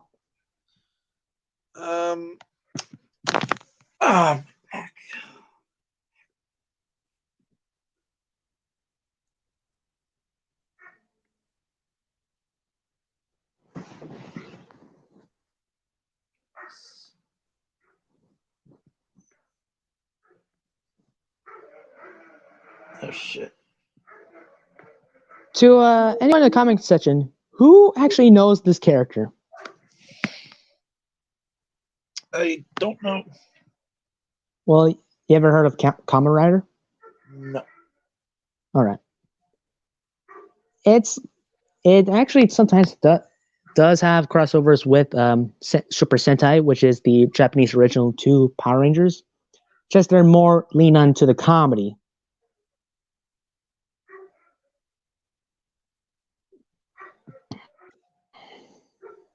And oh boy, this, especially for this character who is a total hothead, is full of comedy. Mind if I play? Don't worry. This is pretty much a live stream. You pretty much can't get any copyright strikes through a live stream.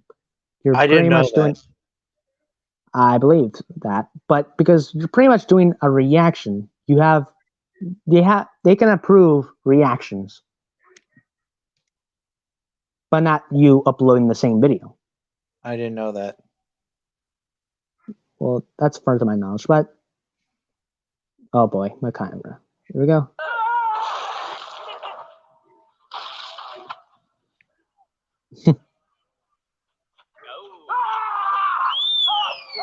Did you hear it all right? Yeah.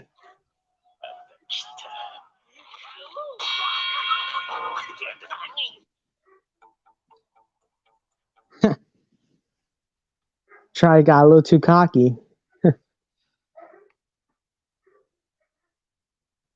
But I think this one was actually a little more funny. Because wrong opponent. Wrong. Oh. Gus is back. Oh, cool. What's up, Gus? I'm sorry. Hey guys, Sorry. check this out.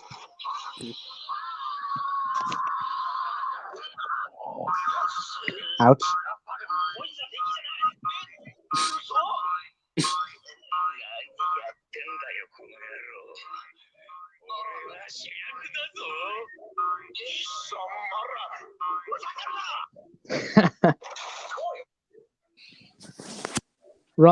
That was the wrong person.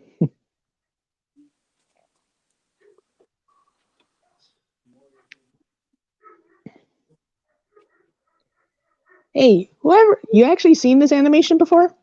No. You gotta see this. These are hilarious. Oh, hold on. Are you able to see the full thing?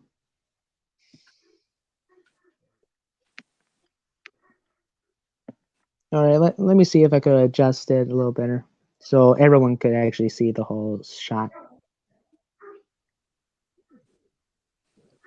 All right, there we go. So let's do our live stream reaction then. I don't know. I like to do the questions. No offense. No. That's all right.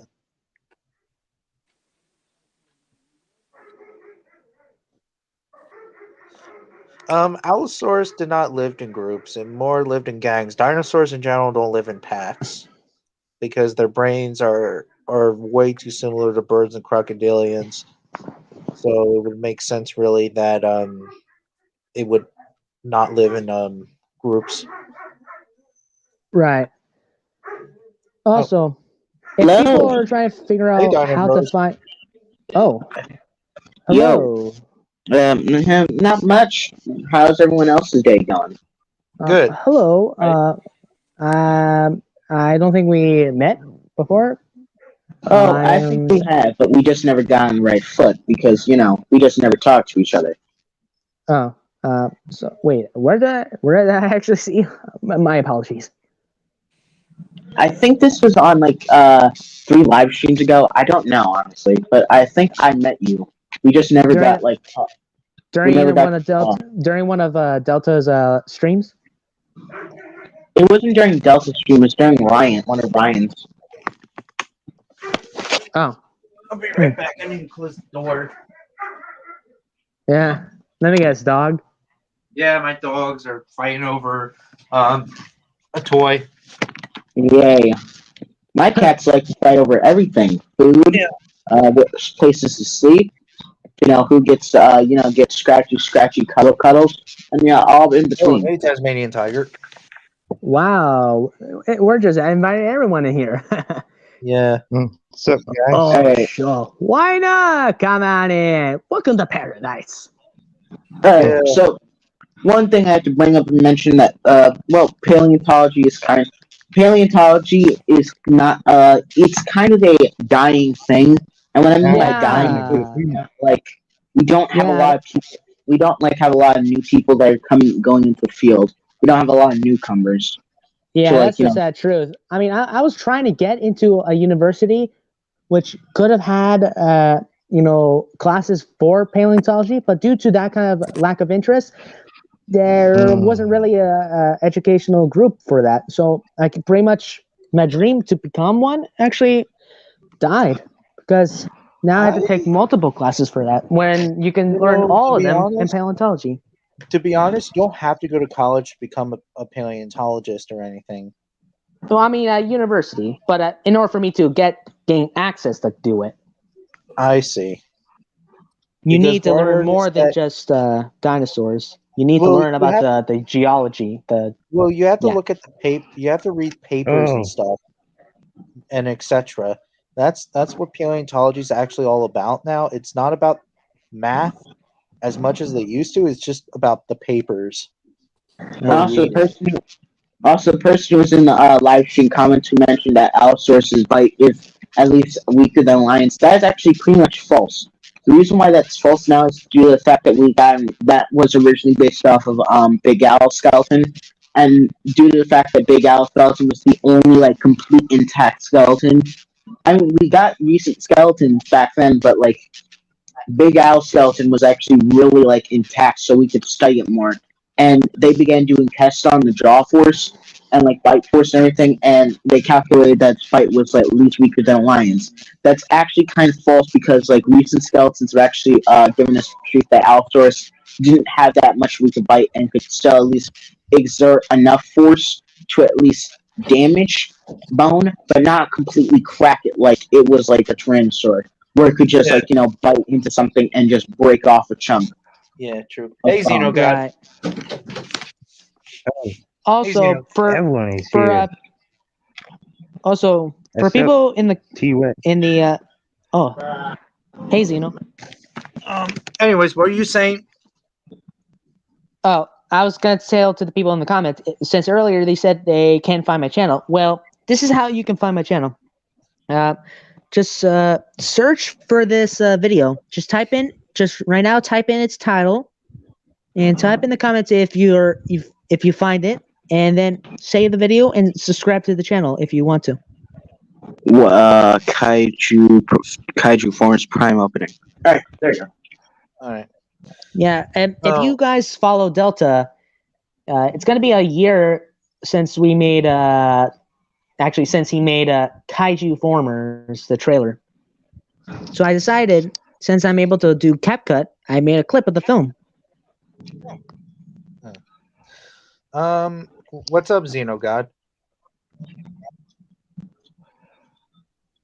Oh shit.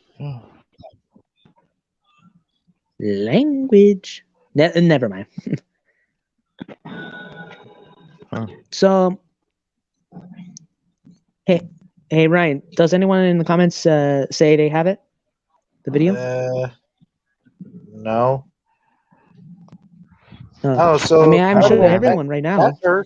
that Earth creationist that in the comments section, he was crazy, wasn't he? Honestly, I mean, can actually let me sum this up to him. Basically, these are the kinds of people who basically take nicks at us, because I'm actually going to do a video pretty soon about the West incident that happened on a video on a specific channel that I watch. Well, basically, they attempted to make an argument that T-Rex is still a scavenger, and basically it ended up with them just saying racist comments to the guy that was proving them wrong. And he just kept saying these racist things about Chinese people and stuff. I got screenshots of the entire comment section. Even I think the comments are still on the YouTube channel, which is Goji Center. And I suggest you just look up T-Rex killers and find if you find the recent comment that's by West that says more like a scavenger. Try to find it. It's literally, you can't even reply because What, Master Roblox? the amount of responses to him is that so ridiculous, is that you can't even respond to him. If you're a guy that just got onto the comment section of that video and are trying to comment. Right. Yeah. Yeah, that does make sense. Who over here watches regular show? Me. Well, Me. who remembers Put the Hurt on Him? I think he wants me to put the hurt on him. I've never heard that one. Well, I made a clip with Godzilla versus Kong. With Godzilla and Kong as Mordecai and Rigby. Put the hurt on Zilla. Want to see it, guys? I got it right here. Yeah. I know what you're talking about. What? Oh, you want us to put the hurt on you? I think he wants me to put the hurt on him. I think he wants you to put the hurt on him. You think he wants me to put the hurt on him? Yes, I do.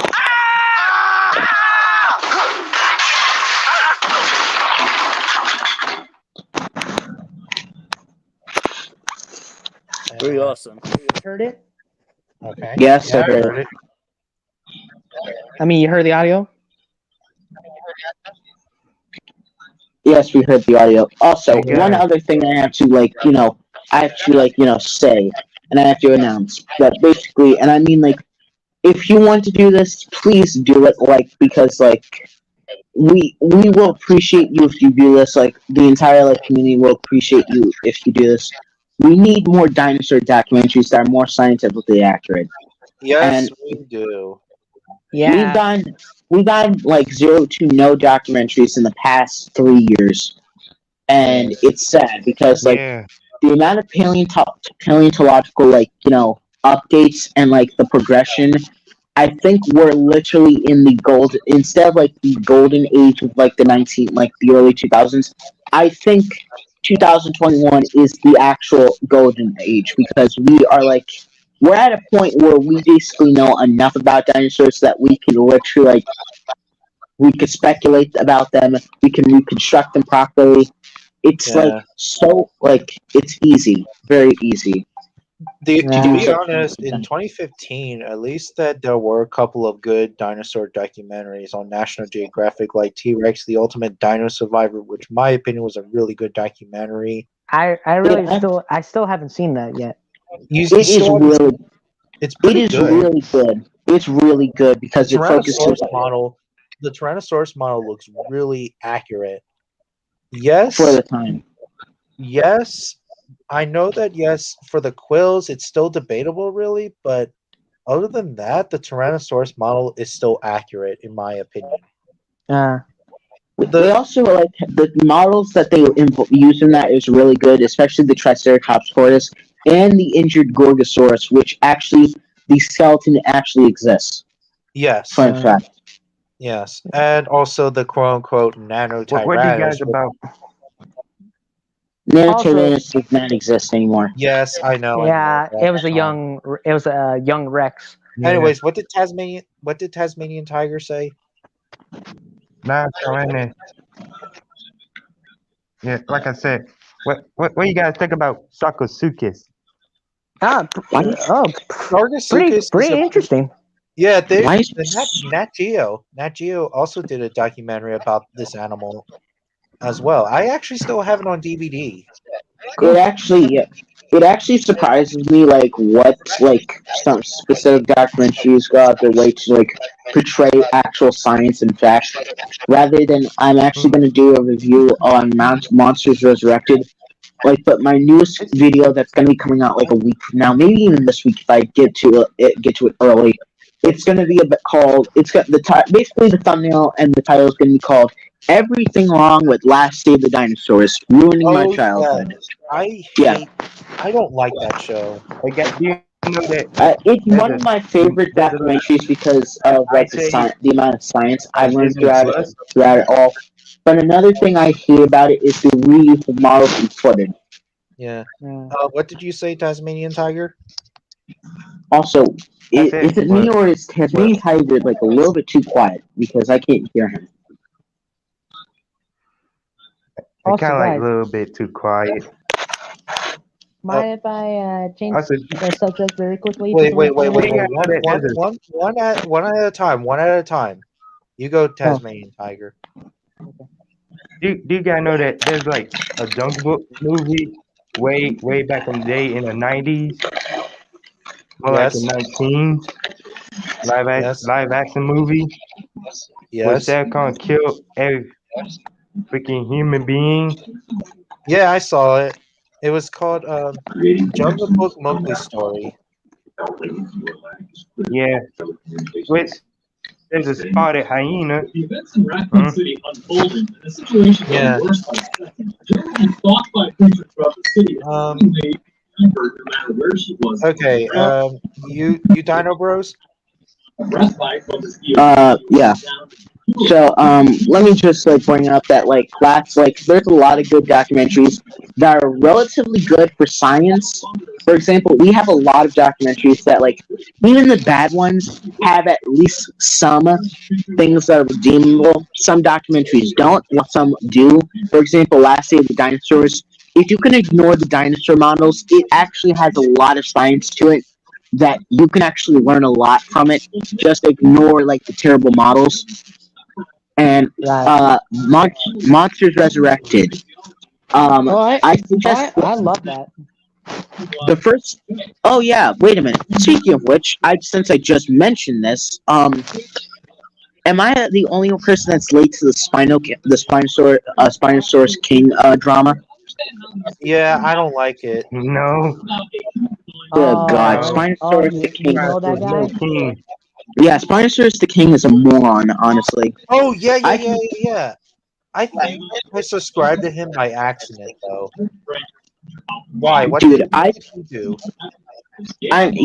He fucking what the thing is, what he does is he tries. Language. I mean, I'm sorry, but I'm just a little bit infuriated by him because he tries to make Spinosaurus the all-time be-all like carnivore, and he even like goes out of his way to say like Spinosaurus could wreck the Indominus Rex, and like honestly, that's pretty false because one, the Spinosaurus has experience, and it's a large carnivore, but the Indominus Rex is an ultimate killing machine that has like literally camouflage, like literally has it takes down sauropods for a living, dude, and it does it for fun.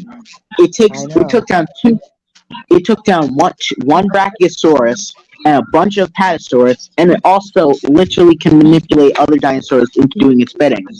Yeah. For example, it manipulated Toro and the Raptor Pack, and she also even attempted to manipulate Rexy. Yeah, that Spino. Now you mention it, he is a clown. I know. He also tries to like say that Spinosaurus having tiny legs is inaccurate, when actually it's not inaccurate, and it's actually like it might look baffling, but like if you compare Spinosaurus, like Spinosaurus really doesn't need powerful legs to be like a successful hunter. For example, I actually have a couple I was actually going to promote this in my Spinosaurus video that I was going to do about a couple months back, but I ended up canning, and I might redo later December. Spinosaurus actually might have just used its massive size to literally just intimidate, other dinosaurs off of carcasses during drought. For example, if it happens to stumble across, take the Monsters Resurrected scene where basically a Carcharodontosaurus gets killed by a Spinosaurus.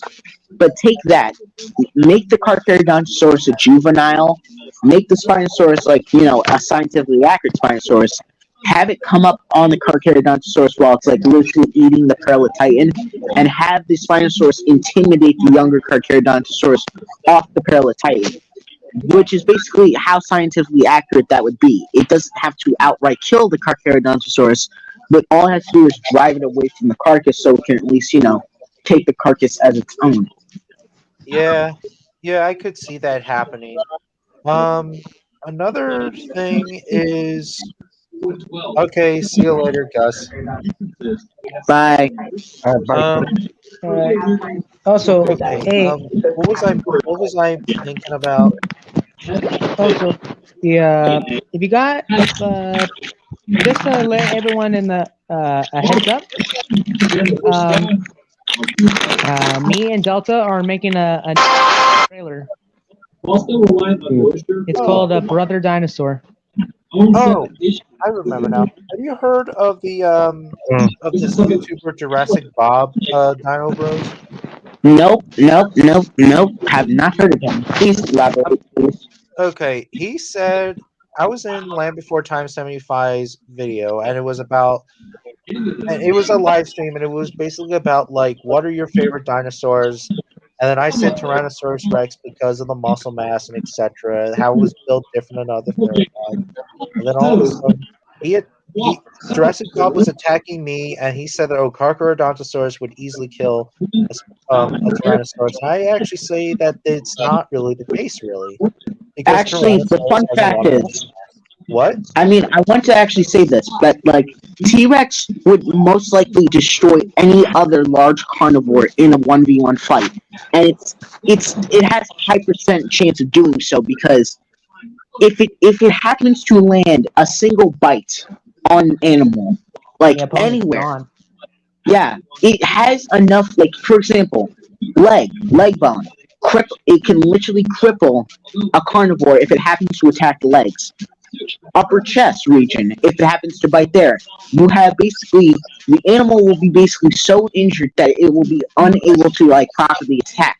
It'll be trying to it'll be in so much pain that it's literally trying to maneuver itself in a position where it's comfortable, that the wound's not hurting the animal in turn when it's trying to attack the Rex.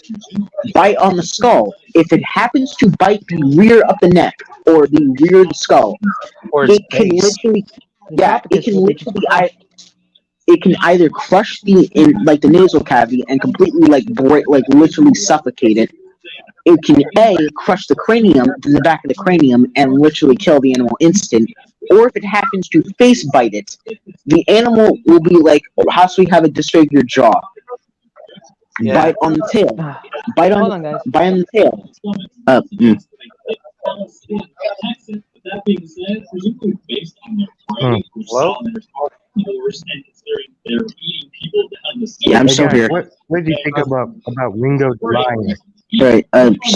Like I was saying, if the T-Rex happens Sorry, to bite guys. on the rear of the My mother called. If the T-Rex happens to bite on the rear of the tail, which is what happened to Y-Rex.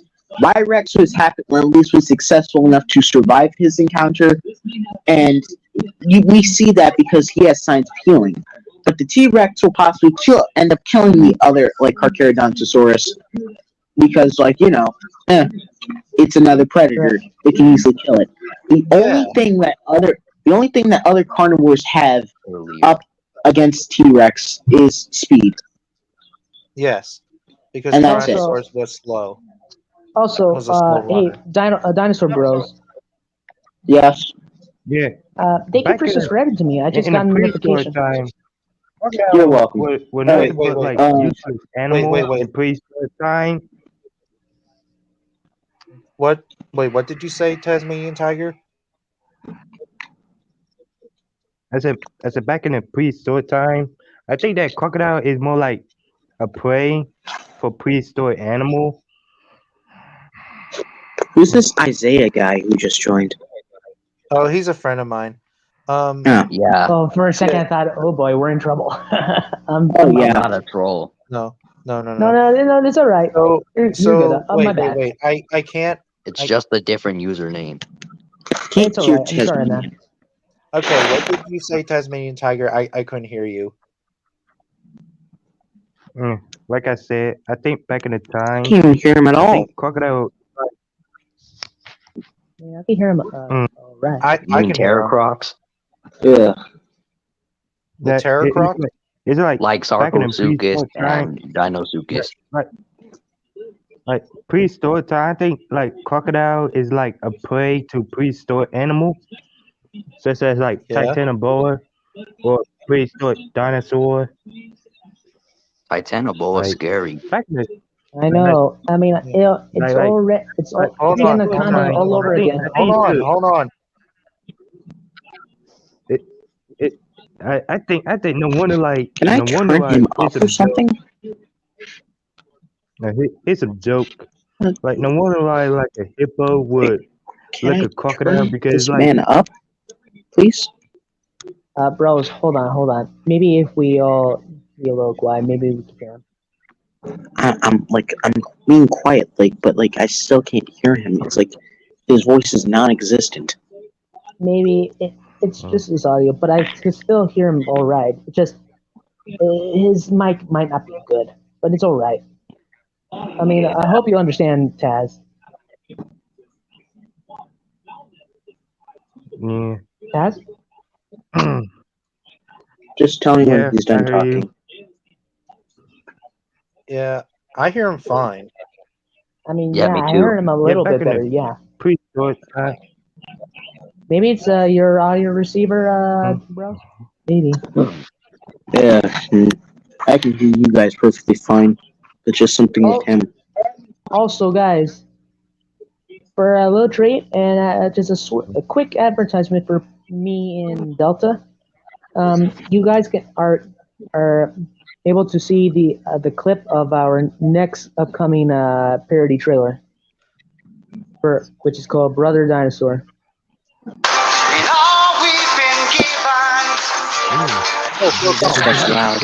In accordance with all federal and state wildlife regulations, no fish were harmed during the making of this film.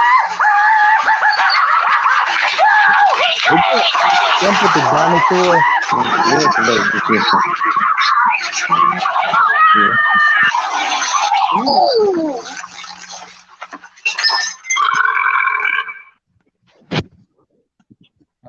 Was the audio a little too loud?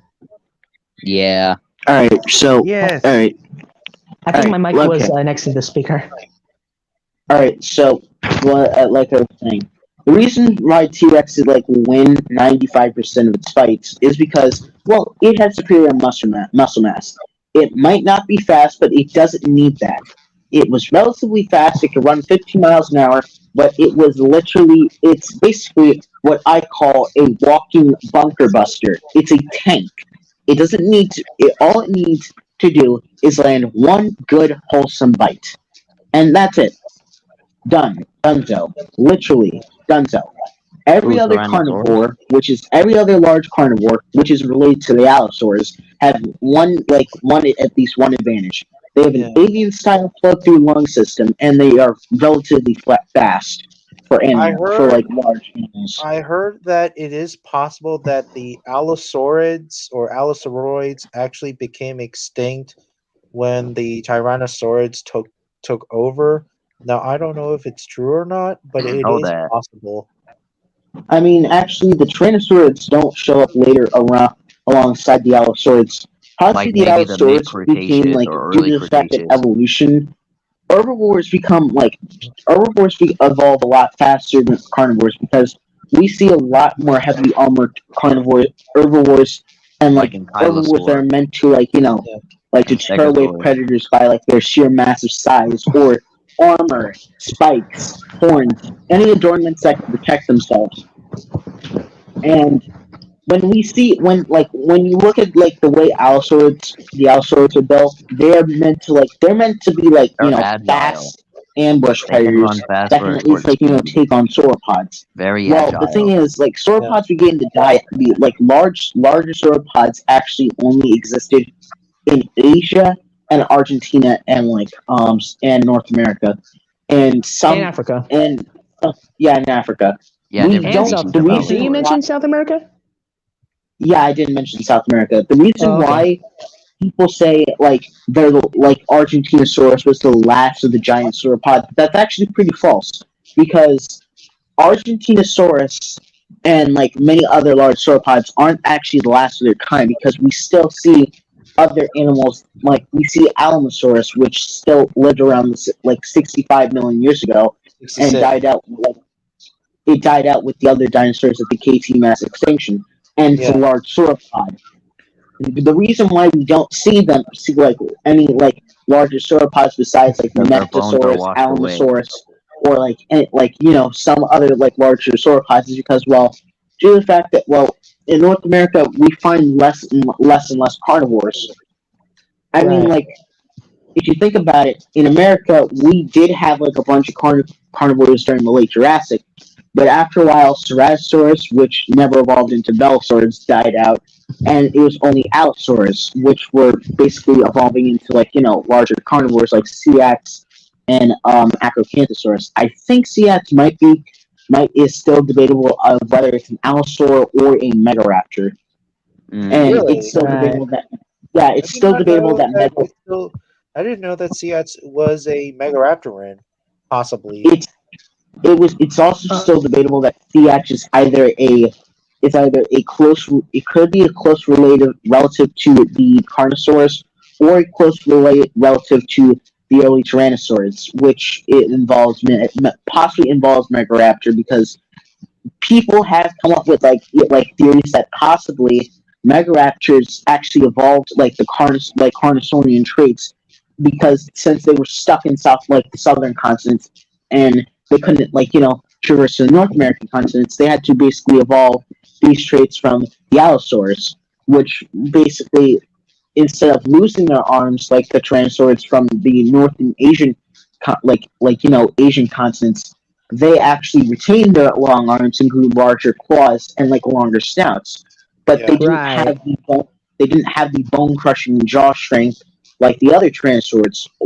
And that doesn't necessarily mean that Tyrannosaurs had bone crushing bites because we have the what are their names? We have Alioramus and its relatives, which have long snouts, which were possibly theorized for fishing.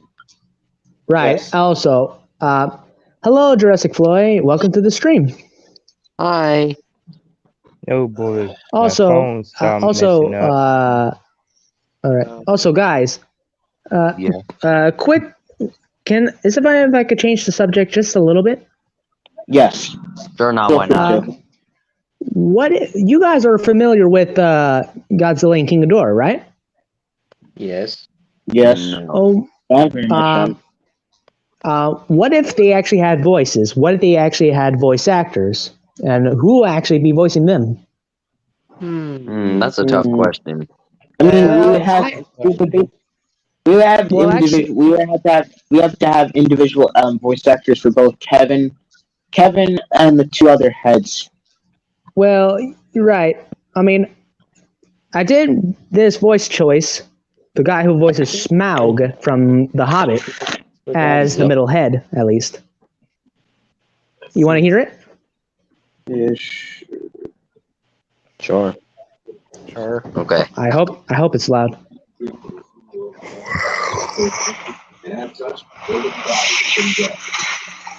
Even though all the Jurassic sections I love you, Jack, you know the ones that stand out and really scare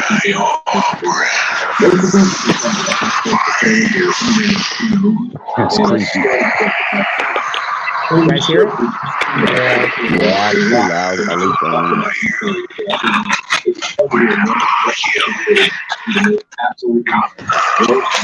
Very creepy, huh? Is that Ghidorah?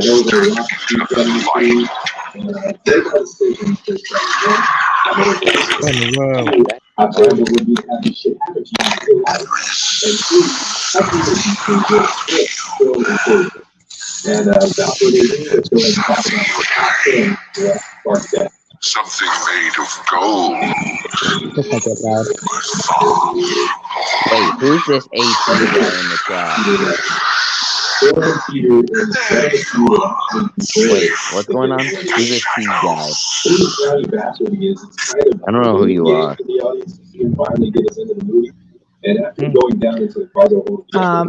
This video for Godzilla might not be very loud, but my choice for Godzilla from MonsterVerse has got to go to Hugh Jackman. Who's making loud noises? Who the heck is Professor? In the noise background? Alright, guys, I'm gone. Bye. You guys, can you guys hear me? Alright, Yeah. bye, guys. See you later, Tasmanian Tigers. Bye, Taz. Bye, Taz. I said earlier that my choice for voice of Godzilla MonsterVerse has got to go to Hugh Jackman, the guy who plays Wolverine. It seems a perfect fit, doesn't it? Oh, speaking of perfect fits. Alright, so do you guys remember the ending to the original Lost World book and what happened to Dotson and how he died? Basically? Yeah. I haven't read the book. Dotson was carried to a Rex nest and was pretty much torn apart and fed pieces to the baby. That's brutal. It wasn't a baby, it was actually 3 of them, fun fact. And so basically, yeah, it was 3 juveniles.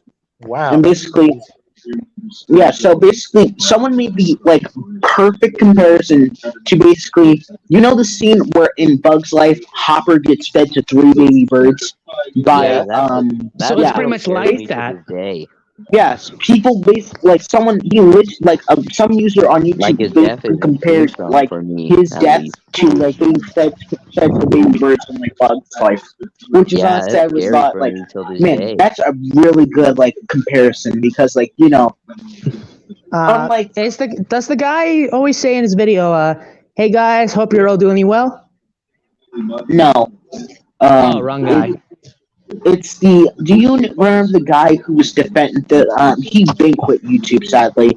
He does upload videos, but he deleted all his critiquing videos on Nostalgia Critics and other reviewers videos. But it was about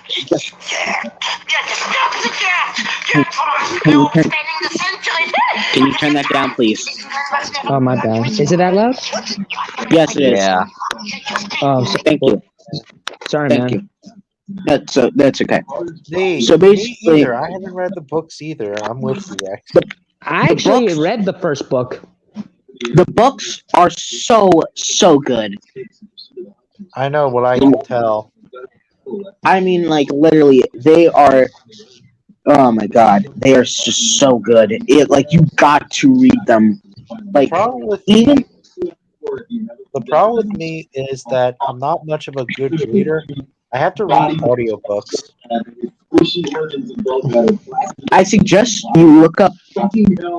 There's actually like some free shit. Like there's actually some videos by on YouTube of basically the first book, and like the narrator, I forget his name.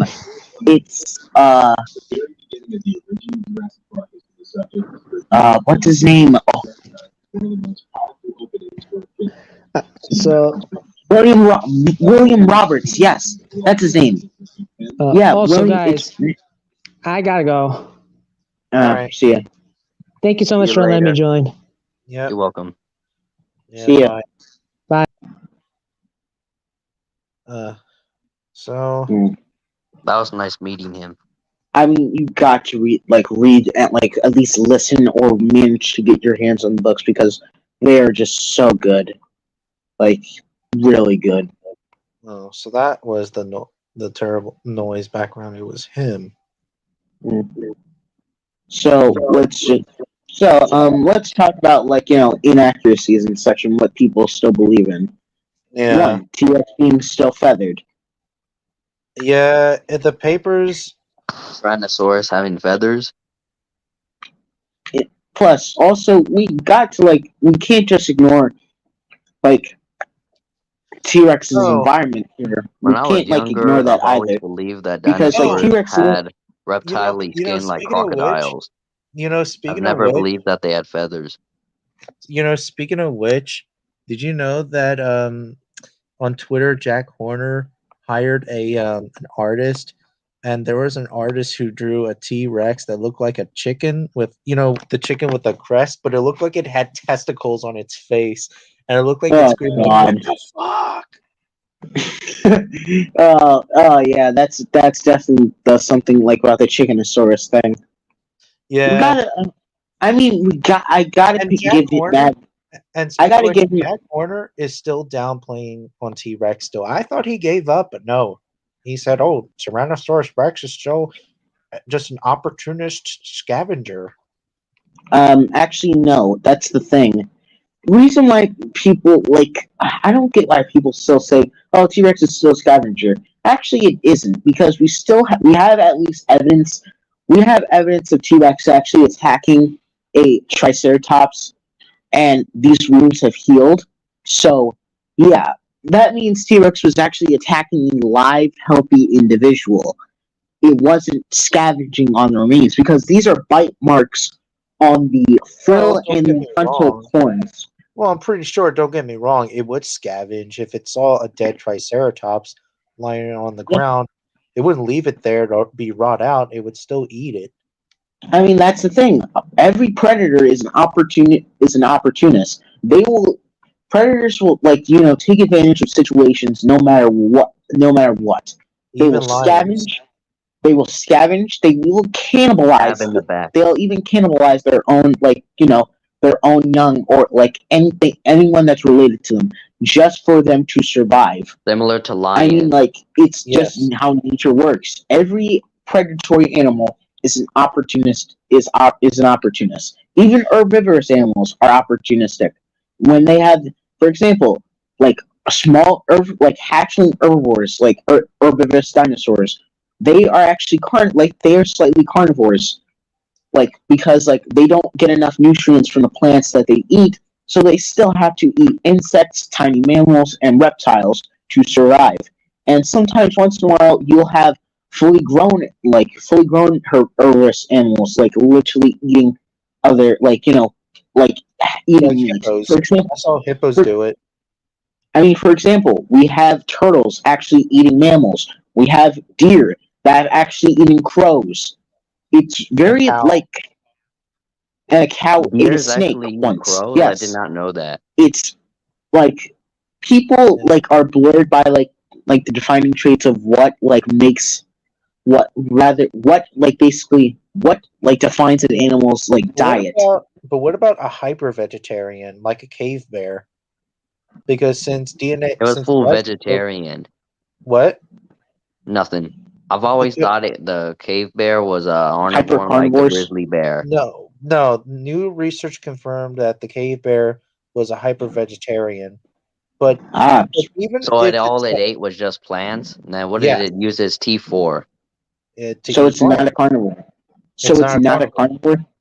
Oh, yeah. Wow. Similar to other herbivores, they have So- sharp teeth and sharp claws. So wait a minute. So basically, this could basically mean that like all those bite marks on like specific animals could have been opportunistic, could have been possibly opportunistic, like feeding situations. For example, I mean, it depends on where those bite marks on the animals were, because like it depends on where these bite marks are located on the animal. For example, the pelvis that was attacked by a T-Rex and then had bite marks in it.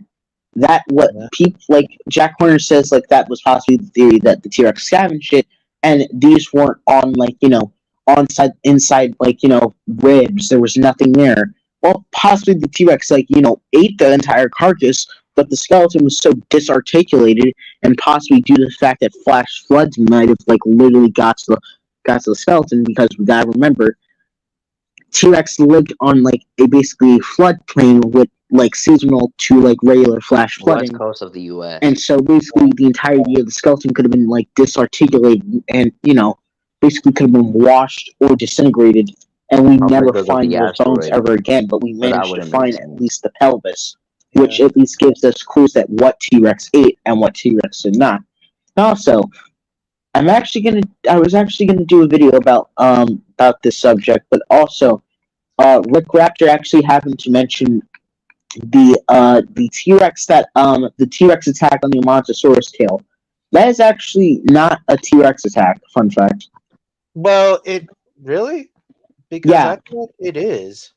It isn't. It is actually a paper was actually published and described that there was actually some recent discoveries in some Edmontosaurus species that basically they have broken tail vertebrae at the ends of their tails, and this is possibly a theory that their tails were being trampled on by other species of other members of their herd.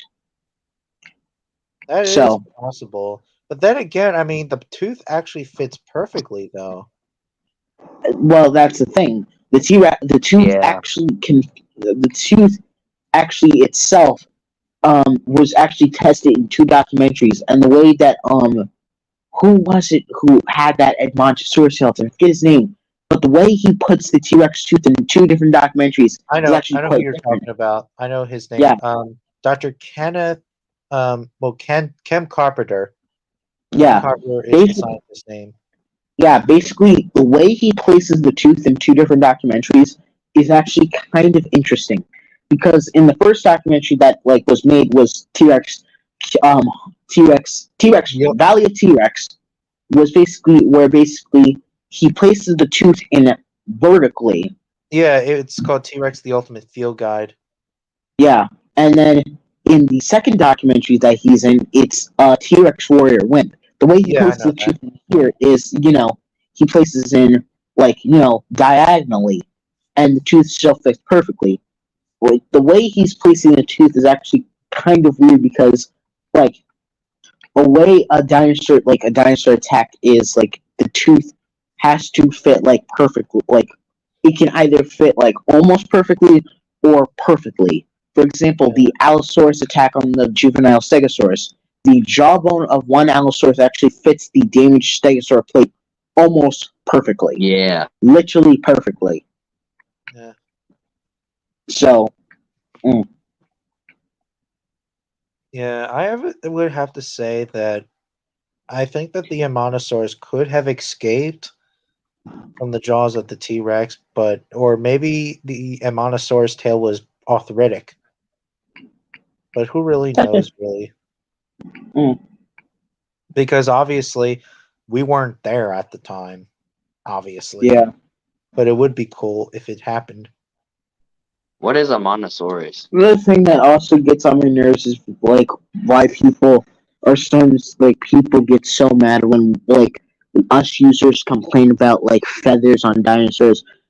Well, the thing is, we don't want to see this shit anymore because, like, Yeah. we don't want to see the feathers like scaly lizards with like zero Dinosaurs to on no feathers feather don't look coverage nice. whatsoever.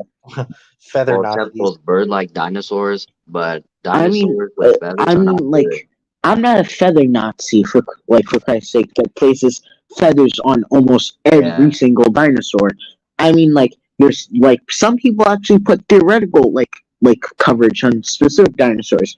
For example, Pachyrhinosaurus productum, which is we had this discussion on another live stream that possibly Pachyrhinosaurus, the Alaskan species of Pachyrhinosaurus, possibly didn't have feathers. And if it did, it possibly had a shaggy coat. And if it didn't have feathers, it possibly had a bunch of blubbery fat to like sustain itself. Because animals that don't have feathers that live in the Arctic or any like fur coverage have fat.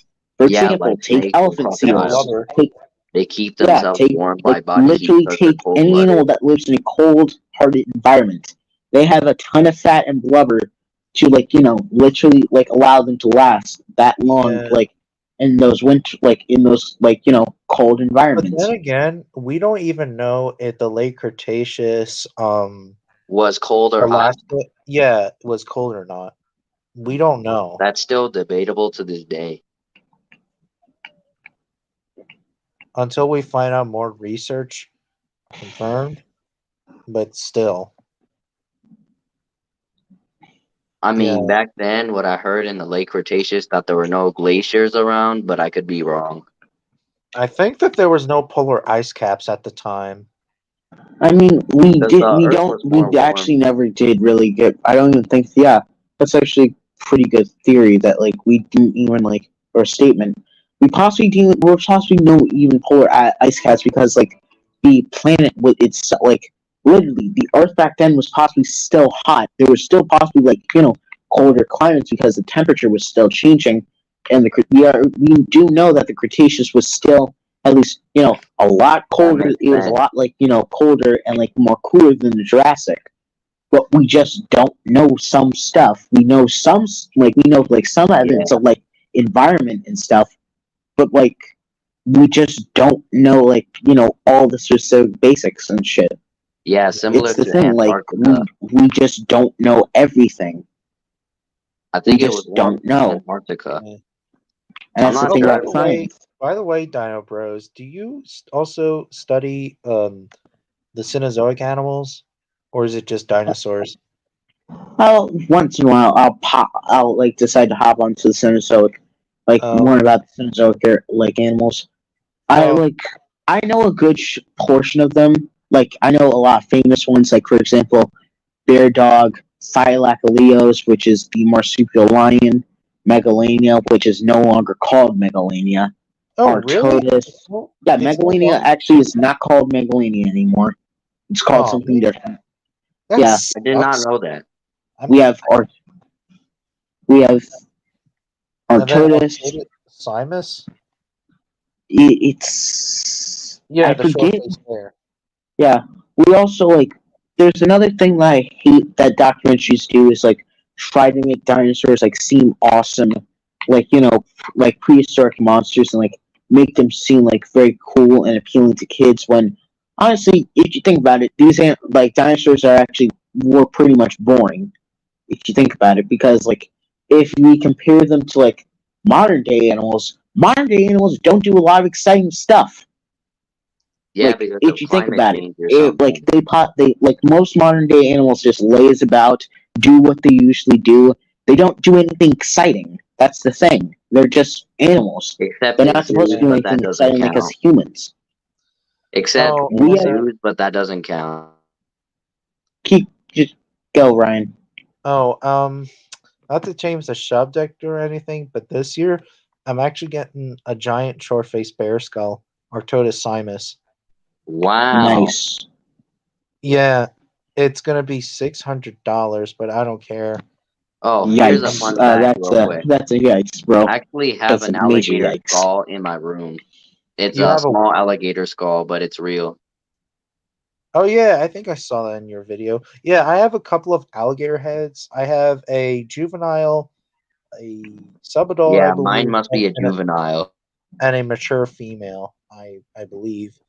I saw it a couple of years ago. I was also trying to get a male alligator head, but again, really, I just decided screw it. And besides, I also did a YouTube video of the growth stages of alligators.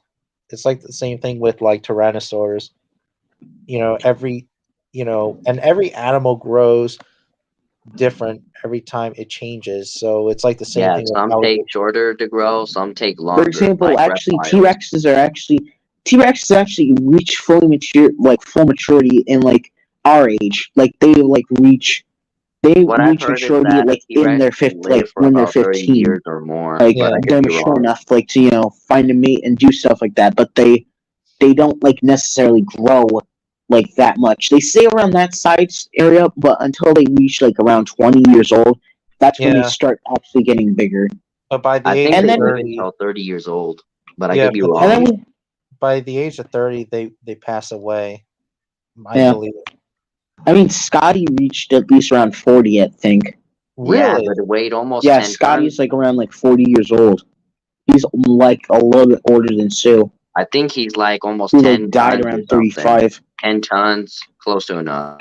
I mean, we have like a lot of things because like most like the Tyrannosaurs that we do have actually did live pretty rough lives. For example, Y-Rex missing half of his tail. Sue, infection on multiple infections and arthritis in the jaw. Scotty actually has a few injuries on his ribs and around his leg bones. And Stan at least has a couple of holes in his skull from another T-Rex attack. What's interesting is that what I find interesting is that Y-Rex is small for a T-Rex. I wonder why. I guess it's because of the tail vertebrae. Maybe that's why he's small, but then again, that's just me though. I mean, we also have we have a lot of famous dinosaur specimens that actually undergo specific injuries in their lives. Sue was 28 and Scotty was 39. Oh my god. Yep. In terms of tons or height. Yeah. No, I mean, we have like ages. Yeah, I mean, reaching that age depends on whether or not you at least can survive that long and don't end up messing up in your life.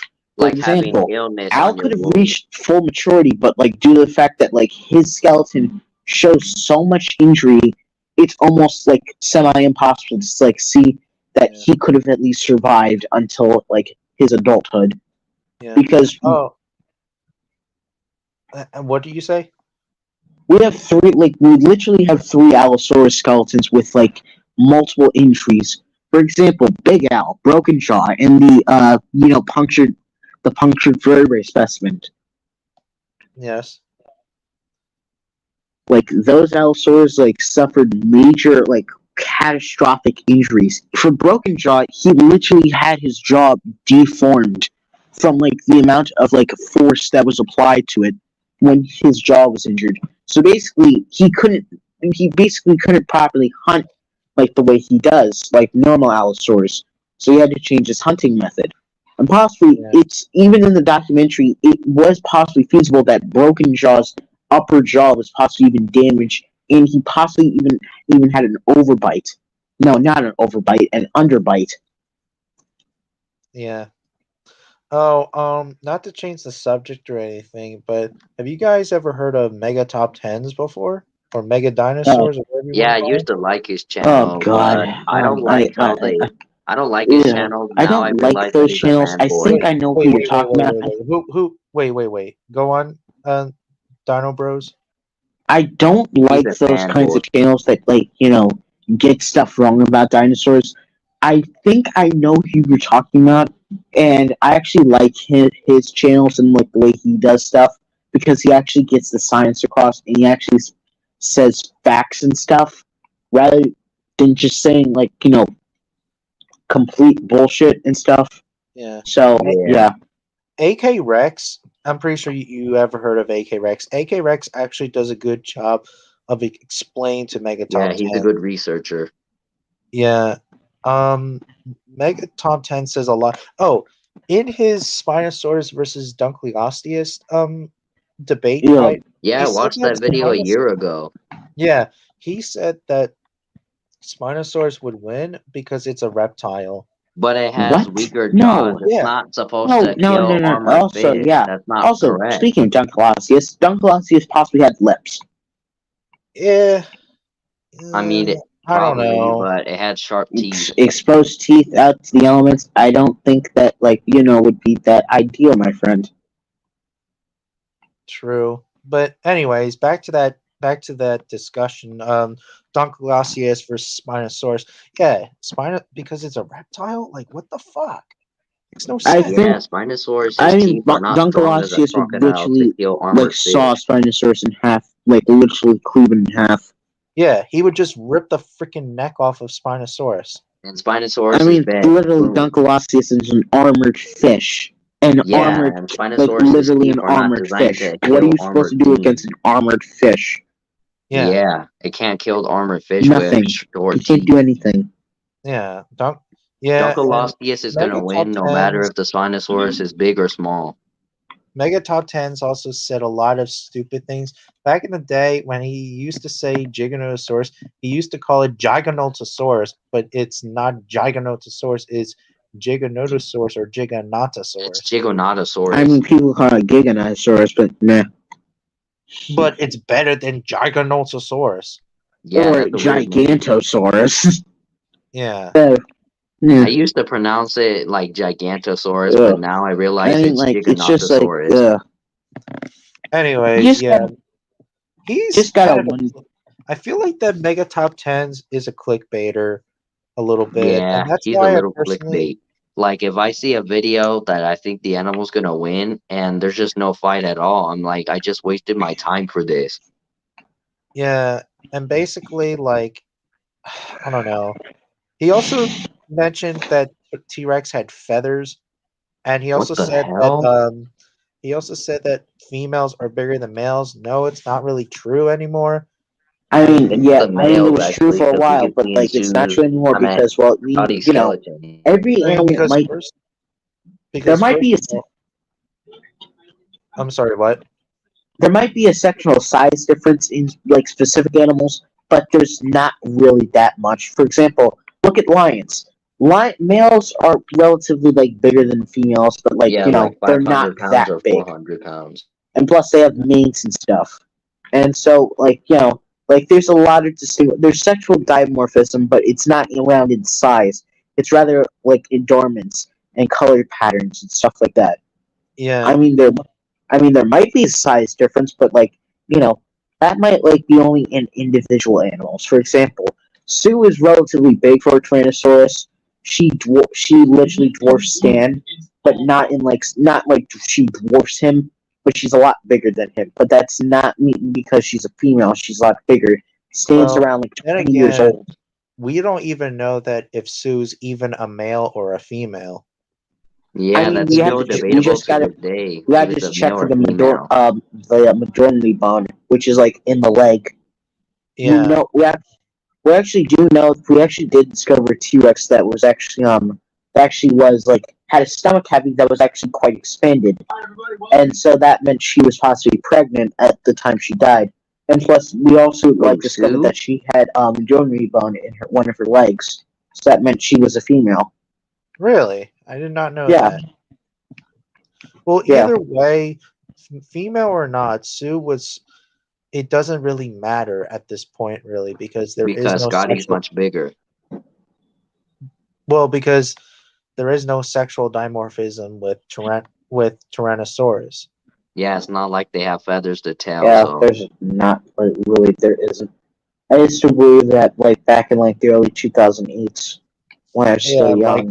Like Walking with Dinosaurs or Jurassic Fight Club or Jurassic Fight Club is trash. I mean, those are the actually only two documentaries that display that sexual dimorphism. Oh, and When Dinosaurs Roamed America. Yeah, the female is actually free. If you actually look at it, the female is actually way too big for her size. She actually dwarfs the male in size, literally almost dwarfs the male. And juveniles even seem a little bit twice as smaller, and they're considered subadults. how big is the female to be like literally? How big is she? Like 18 feet. I mean, like that does like. I mean, she looks way too big for like in that documentary for her size. I mean, she dwarfs the male, and her children, which are supposed to be sub-adults, literally like stand around her ankle height. For Christ's sake. Yeah, that was kind of weird. So to be honest, Tyrannosaurus would have been 12 or 13 feet at 13 feet tall. Yeah. You know what's weird is that, speaking of which, in Jurassic Fight Club, Ceratosaurus was 13 feet tall. Yeah, that's yeah. Over exaggeration is really like really does help with like trying to convey like how massive and how awesome these dinosaurs are. Actually, they aren't that awesome. Dinosaurs are actually pretty fucking boring. It would be actually pretty boring because if you think about it, well, comparing every animal to each other, like they have one thing in common. They're not like like us humans. They don't like go on awesome adventures and like make achievements in their life. They just do what normal animals do, which is lays around, like eat, sleep, once in a while compete, and like migrate, move to a different territory, do all that other stuff that like animals do nowadays. I actually had a fight. Well, not a fight, but a huge argument with George Blazing on Facebook. I mean, not Facebook, on YouTube. Oh God! About what? Oh, saying that I actually started it at saying that your show's trash and stuff. I don't know. I was being a bit of an asshole. I watch this content from time to time. It's just that he gets things wrong. Like, for example, with he said that Homotherium is about the size of a leopard like that. I mean, Homotherium was way bigger than a leopard. It was actually the size of a modern lion.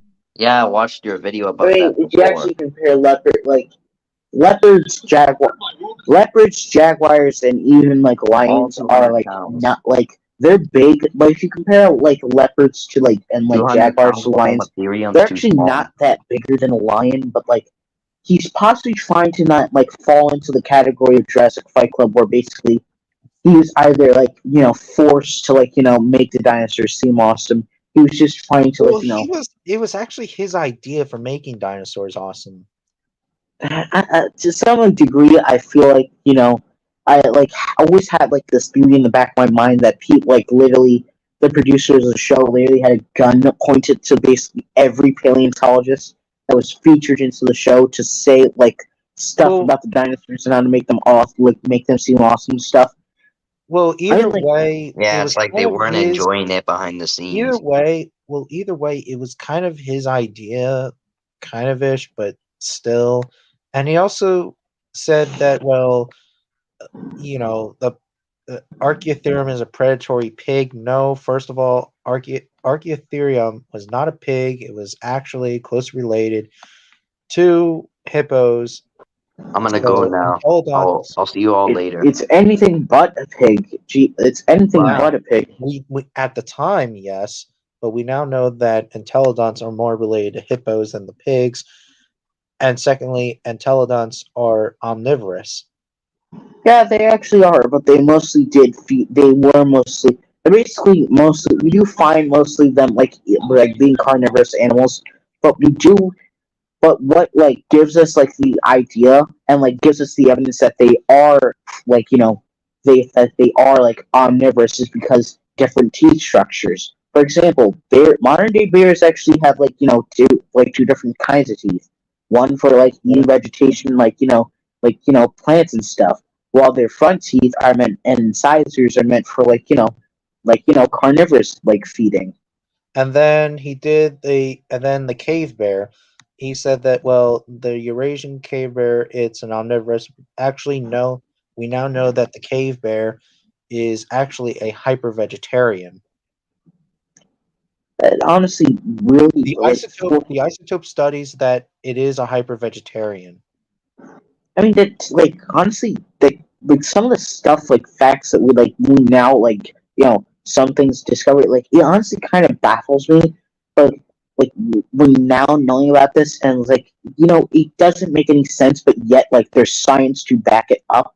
For example, Spinosaurus having short legs. I mean, like, it does look ridiculous, but like science is what science does, and evolution is like weird and wacky and stuff. Exactly. It's just like with the cave bear being a hyper vegetarian. When you literally, imagine like being portrayed as like literally a carnivore like your entire existence, but then like now modern day humans are now discovering that, oh, you're just a giant freaking panda. Great.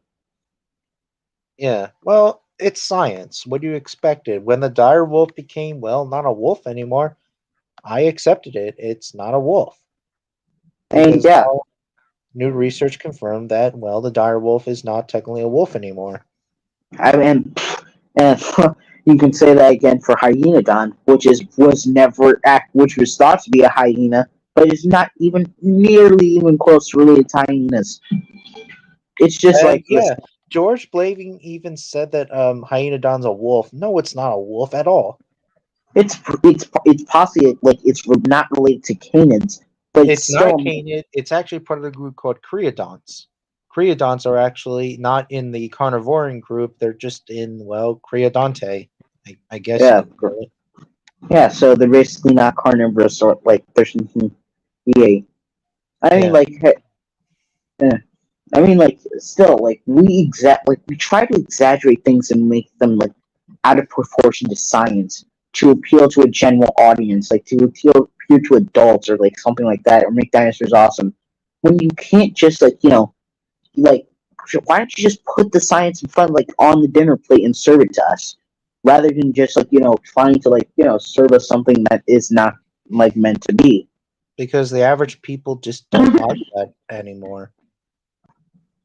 I mean, people say just adding feathers to dinosaurs has ruined media in my childhood. Actually, it isn't. It actually is enhancing it. It's making dinosaurs not seem like monstrous killing machines that are mindless and bloodthirsty. It makes them seem like modern day animals, and how they possibly way more sophisticated, or way more different than we actually are.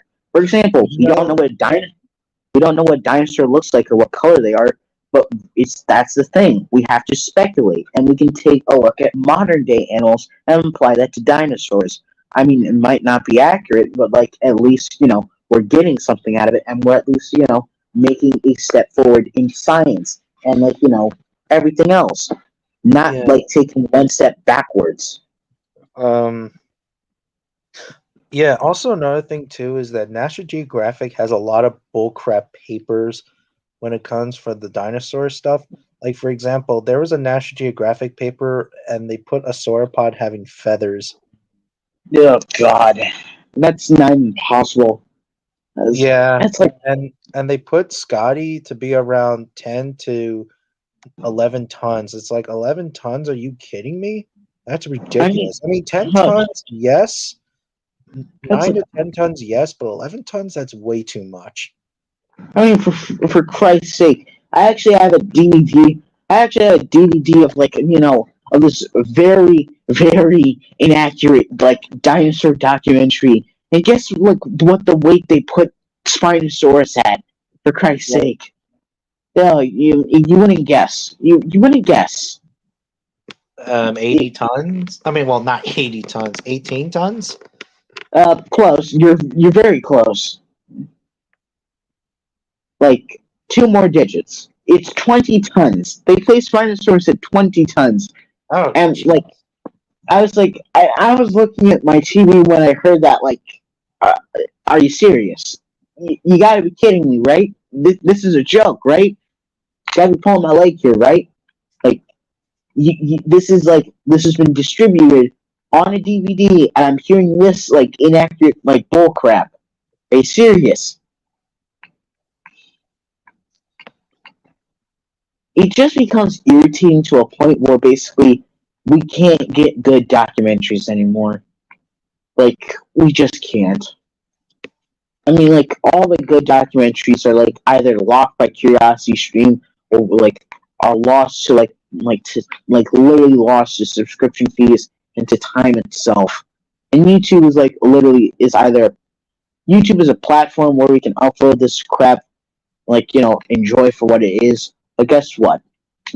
These companies will suck every bit of money out of us just so we can't, show this to the general populace and show that, hey, this documentary actually existed, and see what we got right and what we got wrong, and try to make better choices off of this documentary's mistakes. But no, we can't. It took literally Jurassic Fight Club at least how long? 8 years. 8 long years to have the episodes released to YouTube. After literally 8 long years. I know, that's crazy. I mean, look at how many other possibly dinosaur documentaries we'll never be able to see again. Because, literally, we can't even get, the only YouTube channel that, the only, Monsters Resurrected documentary that's up and running, that is, full and not, part 1, part 2, part 3, part 4, and etc., is the worst, is episode 1, which is about Spinosaurus, which is the worst, as the worst the first episode of a dinosaur documentary, you already know that if a general paleontologist was to happen to watch it, they would possibly have an aneurysm and just die because of the amount of inaccuracies they get in that video. Well, before I go, what's your favorite paleontologist? Oh boy, that's a toughie. For a long time, it was Robert Bacher. For so long, I always wanted to be To be honest, I do like him. It's just that he's a bit over the top at times.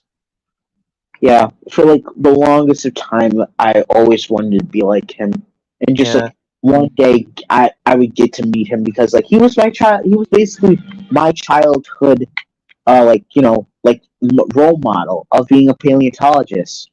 To be honest, I acknowledged him for what he was, and I was this guy is really great, and I want to be like him one day. And all the other paleontologists. You can go. Oh. My favorites, I'm sorry to interrupt. My favorites are, oh boy, Dr. Thomas Carr now, and Dr. Phil Curry. At the time, really, I used to like Peter Larson, but Peter Larson's not really a paleontologist. He's actually a commercial dinosaur digger. But anyways, it's just kind of sad. I was a huge fan of him. Anyways, what were you saying? I just want to say this about Peter Larson. It's kind of sad what happened to him. In the early 2010s, early 2000s. He just happened to discover, one, a fully, almost a set, an almost complete T-Rex that was, never before known to science. And now is known to science now, but, literally, thank God Sue isn't being auctioned off to some private collector on, Stan, who is basically, going to be lost to, the sands of time. Yeah. To be honest, well, it was actually the 90s, I believe. It was in the early 90s that he found Sue. Anyways, but he actually knew that it was private land and private property. But anyways, to be honest, now not Peter Larson, he's basically a commercial paleontologist, and a lot of people don't like commercial paleontologists.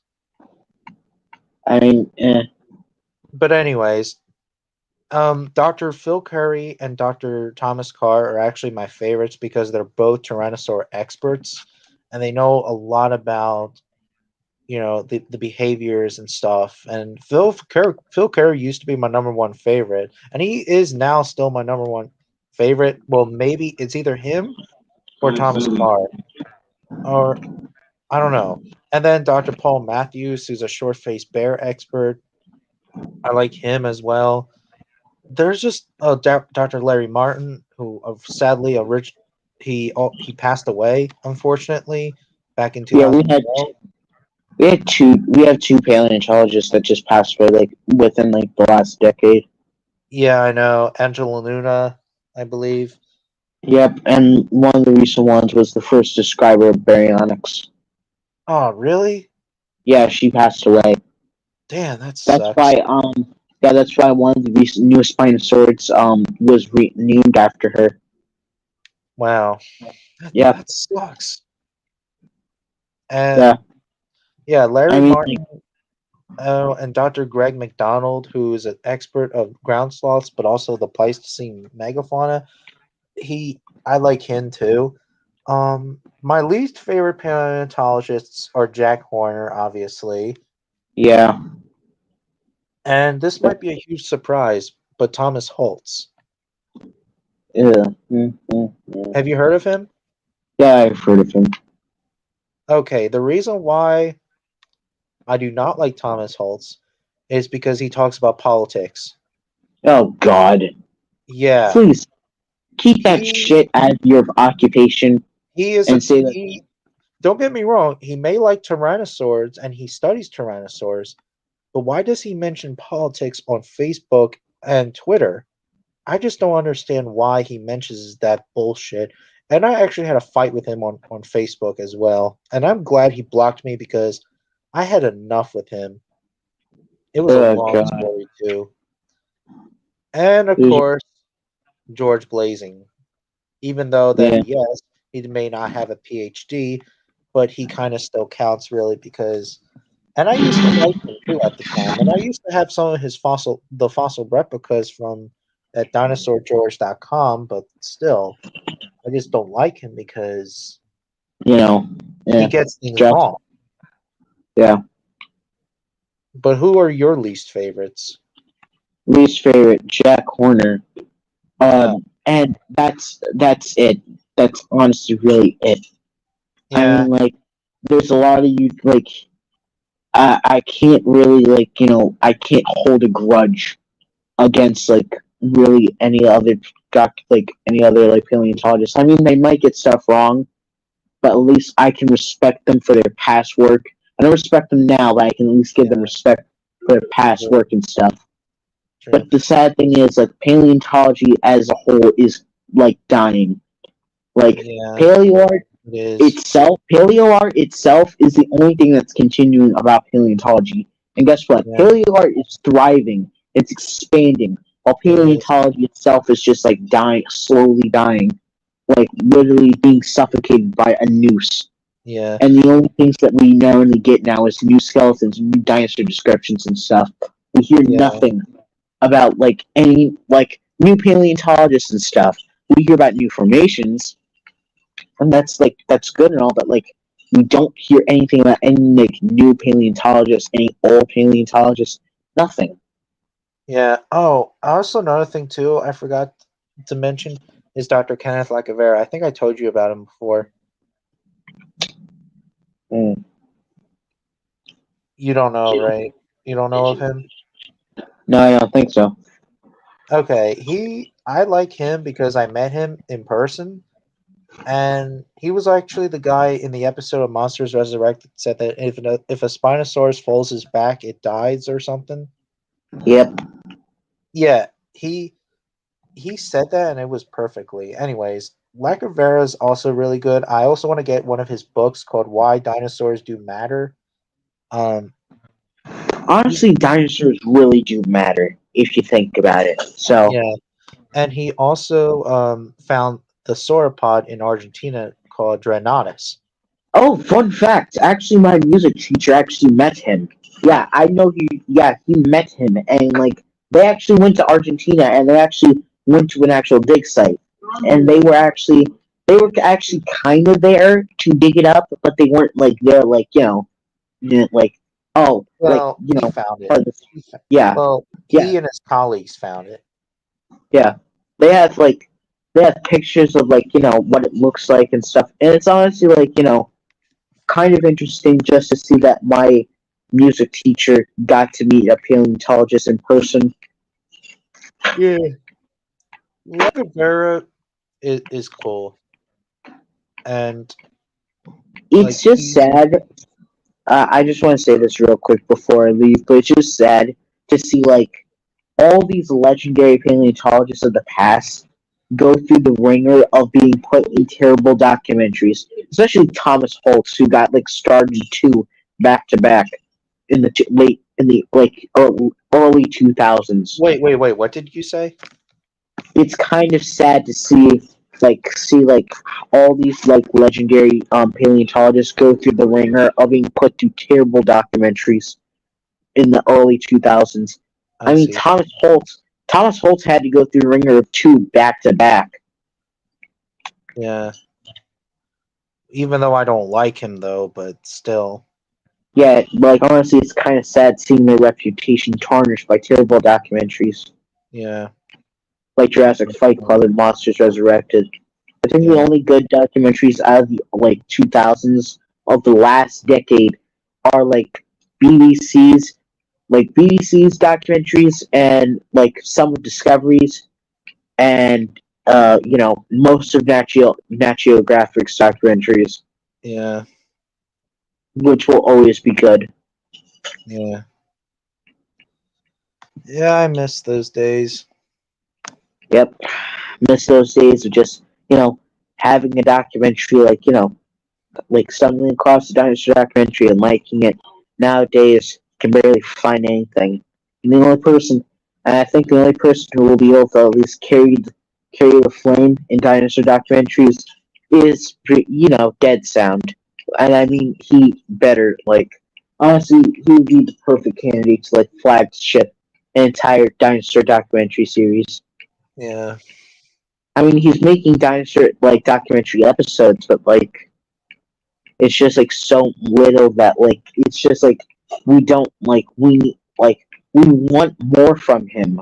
But he's only, releasing around, 1, 2, 3, 4, 5 episodes. Yeah, he's only releasing 5 episodes. 5 episodes? Wait, what are you talking about? Search up Dead Sound Dinosauria series. And series. Yeah. Look, have you watched it? Yeah, I watched it. It's pretty good. It's just my only problem is I wish there was a narrator. I mean, that's the thing. People say oh, it needs a narrator, and one comment actually says, well, actually, it doesn't because it's basically we don't need every once in a while we don't need people telling us what's happening and why the animals are acting the way they do. I mean, it's interesting. We get we're being if sometimes people will be looking at the screen wondering what the fuck am I watching and can someone explain to me what's happening? But True, but the thing is that this is just me only. I like narration because it makes it less boring. But that's just me though. People just watch. Everyone's different, really. But as for me, I like some narration. Yeah. But anyways, I gotta go. It's nice talking to you. I think it's been a really long video. Yeah, it's 3 hours. Yeah. 3 hours and 30 minutes. Well, it was nice talking to you too. Yeah. See ya. Yeah, see you later. See ya. See you guys next week. Bye.